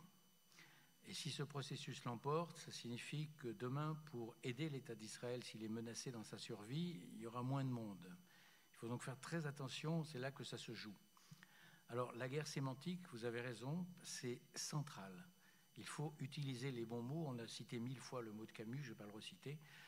Il faut utiliser les bons mots et faire très, très attention. Je vais prendre un exemple simple. Les 6 otages, j'ai entendu à droite à gauche qu'ils ont été exécutés. Non, ils ont été assassinés. Ça commence comme ça, le vocabulaire. À se réapproprier les mots, donc par exemple, bon, bien sûr, Palestine, on peut l'utiliser, mais on peut dire aussi, pour les Juifs, ça n'a pas de sens, et pour les Arabes, Eretz Israël n'a aucun sens non plus, etc. Il faut veiller, effectivement, à reprendre, et ça passe par c'est un gros effort, un gros travail, tout simplement. Ça passe par un gros effort intellectuel, un gros effort de lecture. On ne combattra pas les ennemis idéologiques, les ennemis intellectuels qui sont une menace sur la pérennité même de l'État d'Israël, si on ne fait pas un gros travail intellectuel là-dessus. C'est là-dessus que ça se joue. Ensuite, ça ne dépend pas que de nous. Ça dépend de l'école et ça dépend des médias. Et là, on n'a aucune prise là-dessus. Par exemple, l'école, il faudrait savoir ce que les manuels de terminale ou de première, je ne sais plus quand ça s'enseigne aujourd'hui, j'ai perdu le contact, comment enseigne-t-il le conflit et comment enseigne-t-il les origines du sionisme? Il y a 12 manuels en gros. En histoire, il y a à peu près 12 manuels en terminale. Ce n'est pas très difficile de le savoir. Il faudrait faire une petite étude là-dessus. Bon, il y a des institutions qui peuvent le faire, le CRIF par exemple, qui peuvent très bien... Ça commence par là le travail. Et ensuite, quant aux médias, c'est vraiment pas en notre main que d'être invité ou de ne pas être invité. Comme je le disais tout à l'heure à Ari Assayag, les gens pensent souvent que je suis invité dans les médias, mais je voudrais vous préciser que je suis invité jamais. Depuis plusieurs mois, jamais. C'est CNews, oui. De temps en temps, CNews, mais la dernière invitation CNews date du mois d'avril. Un peu ancien quand même. Voilà, c'est tout. Donc il ne faut pas se faire d'illusions. Les médias, on n'a pas de prise là-dessus. Et vous avez, par exemple, la France Inter, qui est la matinale la plus écoutée de France. Vous avez sur le conflit depuis le 7 octobre, constamment Vincent Lemire qui est invité, Jean-Pierre Filiu. Constamment. Donc il n'y a pas de voix discordantes. On va vous inviter Denis Charbit. À un moment donné, bon, ça va faire un petit peu la balance. Et encore, ça ne va pas très loin tout ça. Donc il y a un vrai combat intellectuel et une bonne partie du combat nous échappe. Mais d'abord, commençons déjà par nous-mêmes à utiliser les bons mots. Ensuite, les autres questions. Alors, monsieur, j'ai très mal entendu votre question, votre intervention. Je n'ai pas bien entendu, je n'ai pas bien compris. Je ne peux donc pas répondre sur le fond. Je passe donc tout de suite à ce que vous dites, madame, sur Albert Londres. C'est un très beau livre, Albert Londres. Tout le monde devrait l'avoir lu. Le Juif errant est arrivé. Et d'ailleurs, tous les livres, tous les reportages qu'il a consacrés à la Palestine des années 30, parce qu'il est allé en Palestine avant les émeutes de 1929, il est allé ensuite après. Et il rapporte des faits sur la tuerie à Hebron en particulier, qui sont irréfutables, qui sont issus du témoignage de la police britannique, de l'officier de police anglais Raymond Cafferata, qui était le seul officier de police sur le terrain à Hebron, qui a vu ce qui s'est passé. Et quand vous lisez le témoignage de Cafferata rapporté par Albert Londres, vous ne pouvez pas ne pas penser au 7 octobre. C'est donc très important que tout le monde lise effectivement ce type de bonnes sources. Albert Londres est un journaliste exceptionnel, bien sûr, c'est vrai. Alors, quant au consistoire, je ne sais pas pourquoi vous avez parlé d'être rancunier du consistoire. Je n'ai rien contre le consistoire. Dans le conflit qui m'a opposé à l'establishment bourgeois de la communauté juive, qui a très peur pour sa position, qui a très peur, comme au moment de l'affaire Dreyfus, hein, ça n'a pas changé là-dessus. Hein, bon. Et comme au moment de Vichy. Hein, il ne faut pas se faire d'illusions. Ce que je dis là, ça ne va pas tellement plaire, je sais. Mais c'est exactement les mêmes. Bon, eh bien, le consistoire m'a soutenu. Hein. Joël Mergui m'a soutenu. Chaim Corsia m'a soutenu. Non, j'ai pas du tout été... Alors surtout, je ne suis pas rancunier. Alors, je ne sais pas s'il faut employer ce mot, je ne suis pas rancunier du tout, pour une raison toute simple. C'est que dans ces années de procès qui ont duré 4 ans quand même, entre 2015 et 2019, le judaïsme populaire, c'est-à-dire les communautés juives de base, ici, au Sarcelles, au Créteil, au Saint-Maur-la-Varenne ou d'autres, et au Neuilly, j'ai eu un soutien absolu des communautés juives de base. Au Strasbourg, je ne pourrai jamais oublier l'entrée dans la grande synagogue de Strasbourg, où les gens se lèvent quand j'arrive alors que je n'ai pas dit un mot. C'est extraordinaire. Je veux dire, le soutien du judaïsme, du vrai judaïsme français, du judaïsme populaire, a été indéniable, extraordinaire. Qu'une petite partie des élites autoproclamées autour du mémorial de la Shoah est trahie, ça les regarde. Ça représente un tout petit monde, ça. Tout petit.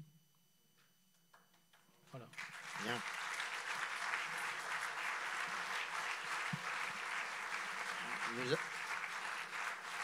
Nous allons prendre les 3 dernières questions et le mot de la fin reviendra à notre vice-président Ari Assayag. 3 questions. Hein.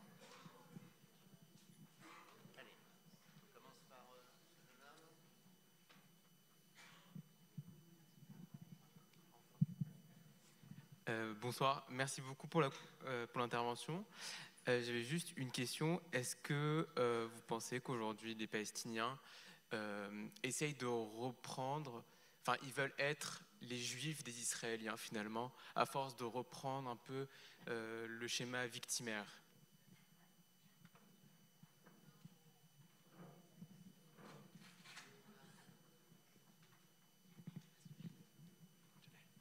Oui, bonsoir et merci pour votre intervention. Je voulais savoir, puisque vous avez beaucoup écrit sur les Juifs en pays musulman, comment on explique qu'on ne peut pas... Enfin, moi j'entends très rarement dire que ce million de Juifs a été lui aussi spolié, qu'il est parti, qu'il a tout laissé dans ces pays. On ne s'en sert jamais comme argument par rapport à l'argument des Palestiniens par rapport aux terres dites spoliées d'Israël. Voilà, merci.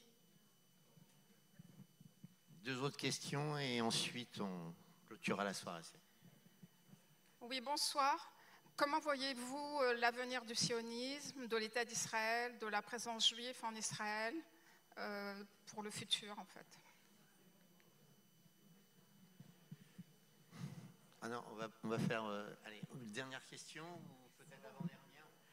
Juste, moi, ce n'est pas une question, c'est juste pour vous dire que quand vous parliez de la justesse des mots, il y a Francesca Albanese qui a demandé à ce que tous les otages israéliens et palestiniens soient libérés. À ma connaissance, il n'y a pas d'otages palestiniens. Très bien.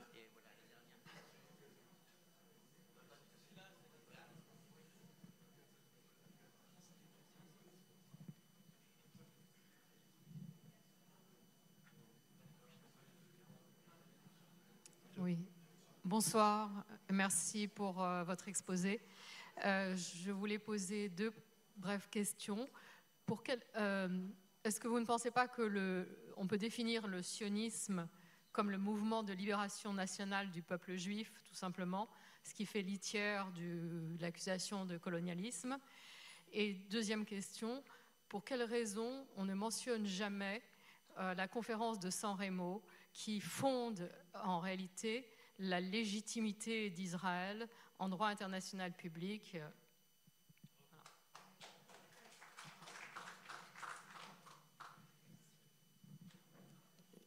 Qu'est-ce qu'on fait, M. Bensoussan? Encore une ou vous voulez répondre là et on arrête la soirée? Allez, la dernière question, ça fera la 5e.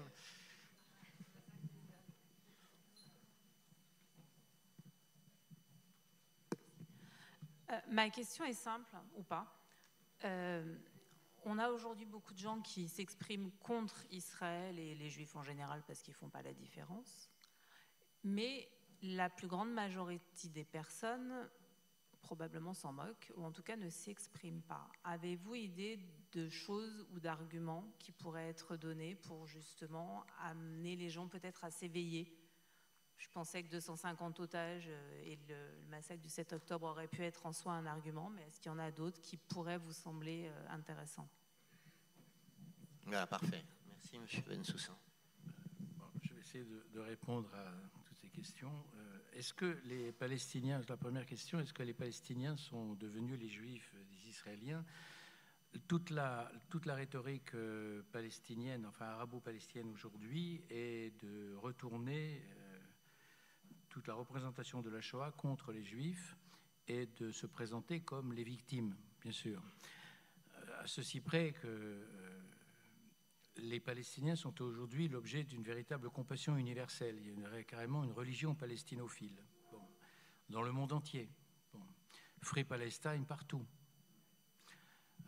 J'ai même vu au fin fond de la France profonde au mois de juillet, dans un village, même pas un village, un hameau de 30 personnes, sur un mur, Free Palestine.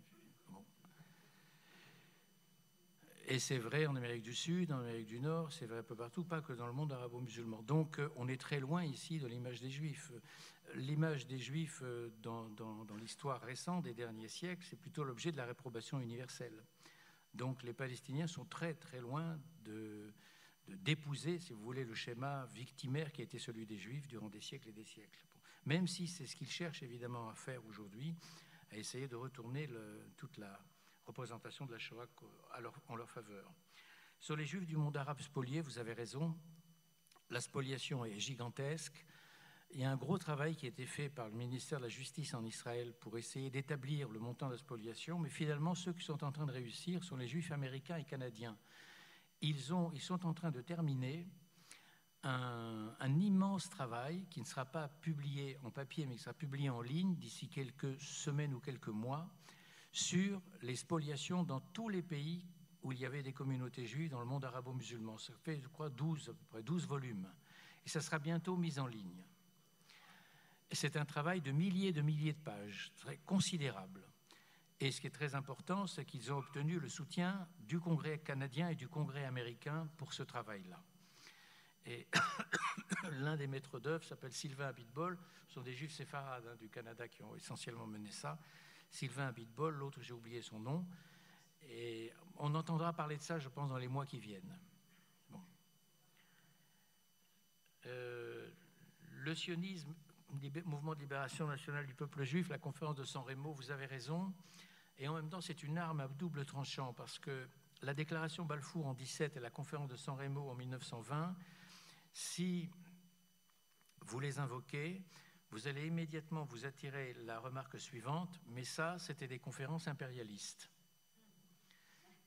Des conférences impérialistes menées par les vainqueurs de la Grande Guerre qui n'ont pas demandé leur avis au peuple concerné. Donc c'est à double tranchant. C'est pour ça que, par exemple, je ne comprends pas qu'un certain nombre de sionistes mettent en avant la déclaration Balfour, qui est effectivement une déclaration impérialiste. On peut très facilement la réfuter. Une déclaration par laquelle un peuple qui n'habite pas la Palestine donne ce territoire à un peuple qui n'y habite pas non plus. Bon. Sans consultation des habitants. Alors on comprend la révolte arabe devant la déclaration Balfour. Donc s'il y a bien une déclaration qui ne vaut pas vraiment légitimité, c'est la déclaration Balfour. Et San Remo est un peu dans le droit fil de la déclaration Balfour. C'est pour ça que ce n'est pas quelque chose forcément de très probant en matière de légitimité. En revanche, les rapports de l'ONU à partir de 1946 et évidemment la décision de 1947, ça oui, ça c'est un argument massif. Sur l'avenir du sionisme d'Israël, je préfère ne pas répondre, parce que ça nous entraînerait dans des discussions interminables. Il y a une chose qui est sûre, j'ai entendu souvent que le 7 octobre avait été le fait que les Israéliens avaient retrouvé leurs conditions de juifs. Je ne crois pas, sur le fond. Les Israéliens ont simplement découvert le 7 octobre que l'État était fragile, qu'il y avait une précarité existentielle. Ils avaient eu tort de l'oublier. Le problème, c'est tous les gens qui ont oublié la précarité existentielle, qu'à 2 kilomètres de la rave partie de Reim, et il y a des gens qui sont endoctrinés à la haine et qui n'avaient qu'une envie, c'est tuer, tuer, tuer. Bon, le gros problème, c'est cela. Pourquoi ont-ils oublié? Ce n'est pas que les autres étaient éduqués à la haine, parce que ça, on le savait. Pourquoi eux l'ont-ils oublié? Donc ils ont retrouvé une précarité existentielle qu'ils savent depuis longtemps, mais qu'ils pensaient avoir oublié, qu'ils pensaient pouvoir oublier avec la barrière technologique, le haut niveau du pays, la high-tech, etc. Tout ça, c'est une illusion. En réalité, Israël est un îlot très fragile, entouré dans un océan de haine. C'est un état précaire, fragile, indéniablement, et ce qui menace en profondeur l'État d'Israël, en dehors de la menace existentielle de l'Iran, c'est une menace sérieuse. L'autre menace, c'est la division interne d'Israël, et en particulier la division entre laïcs et religieux. C'est la grande fracture. Et la deuxième fracture, dont personne ne parle, c'est la fracture sociale. L'État d'Israël est un État riche, avec une population pauvre très nombreuse, extrêmement nombreuse. La vie quotidienne en Israël pour les classes populaires est une vie très difficile. Et ça, c'est une fracture qui est insupportable dans un État en guerre. Dans un État en guerre, en général, on tend à resserrer les écarts sociaux. Ici, les écarts sociaux se sont aggravés. Bon, c'est absolument anormal. Bon. Dernier point sur l'opinion. Il ne faut pas attendre trop de l'opinion parce que, en règle générale, pour ce problème comme pour d'autres sujets, la note dominante des opinions, c'est l'indifférence. Ne vous faites pas d'illusions. C'est l'indifférence pour tout ce qui n'est pas leur vie personnelle. Ce n'est pas par antisémitisme. L'indifférence, c'est le maître mot de toutes les situations historiques. Je vais raconter une anecdote. En 2009, j'étais à Milan pour travailler sur la Shoah et la communauté juive de Milan et puis les professeurs Et puis on m'a fait visiter le mémorial en construction. Ils ont créé un mémorial de la Shoah en construction sous la gare de Milan. Et c'est en construction, donc. Alors j'ai vu simplement à l'entrée qu'à l'entrée, il y avait sur 10 mètres de long, c'est un énorme mur, où il y avait simplement en lettres en relief en béton, un seul mot en italien, indifferenza, indifférence. J'ai demandé, mais qui a choisi ce mot? Elle m'a dit, c'est une rescapée d'Auschwitz, elle va venir tout à l'heure, une vieille dame de 85-90 ans, et elle est venue, effectivement, on a parlé un peu, et elle m'a expliqué pourquoi elle avait choisi ce mot, et je trouvais que c'était parfait, elle avait trouvé le mot juste. Alors, c'est pas par antisémitisme, c'est vrai de toutes les situations historiques, ne vous attendez pas à beaucoup de solidarité. Mais ne pensez pas non plus que le tableau est noir. Je vais vous donner là aussi un deuxième contre-exemple. C'est ce qui s'est passé à Paray-le-Monial au mois de juillet.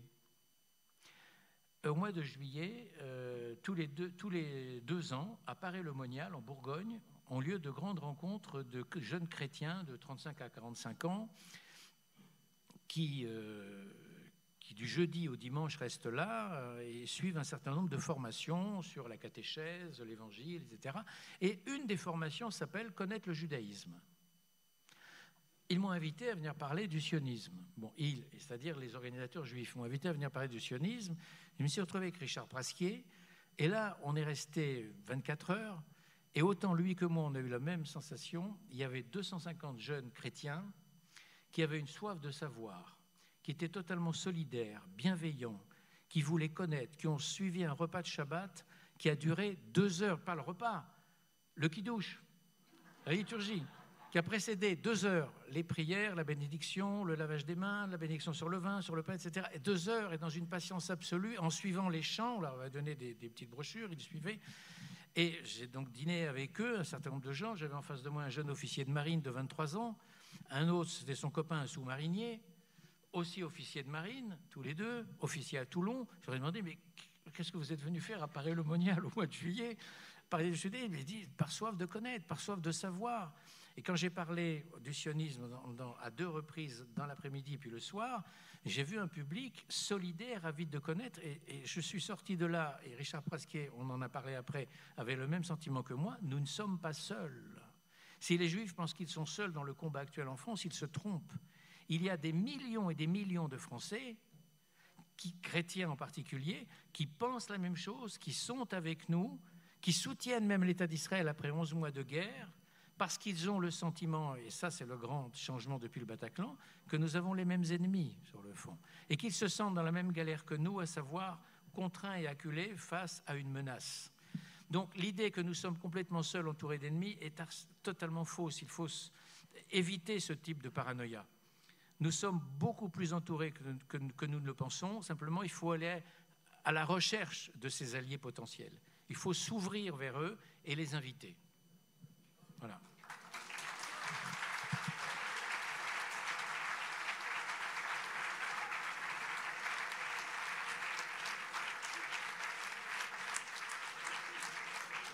Merci infiniment, Monsieur Bensoussan, pour cette magnifique conférence, pour nous avoir permis de réfléchir avec vous. Merci pour ces mots d'espoir et d'optimisme sur la fin. Effectivement, la majorité est sans doute avec Israël et les Juifs, mais la majorité est silencieuse. C'est la minorité qui est bruyante. Et donc, il faut aller les chercher. Merci encore, merci infiniment. Des applaudissements pour Monsieur Bensoussan. Deux informations pour terminer.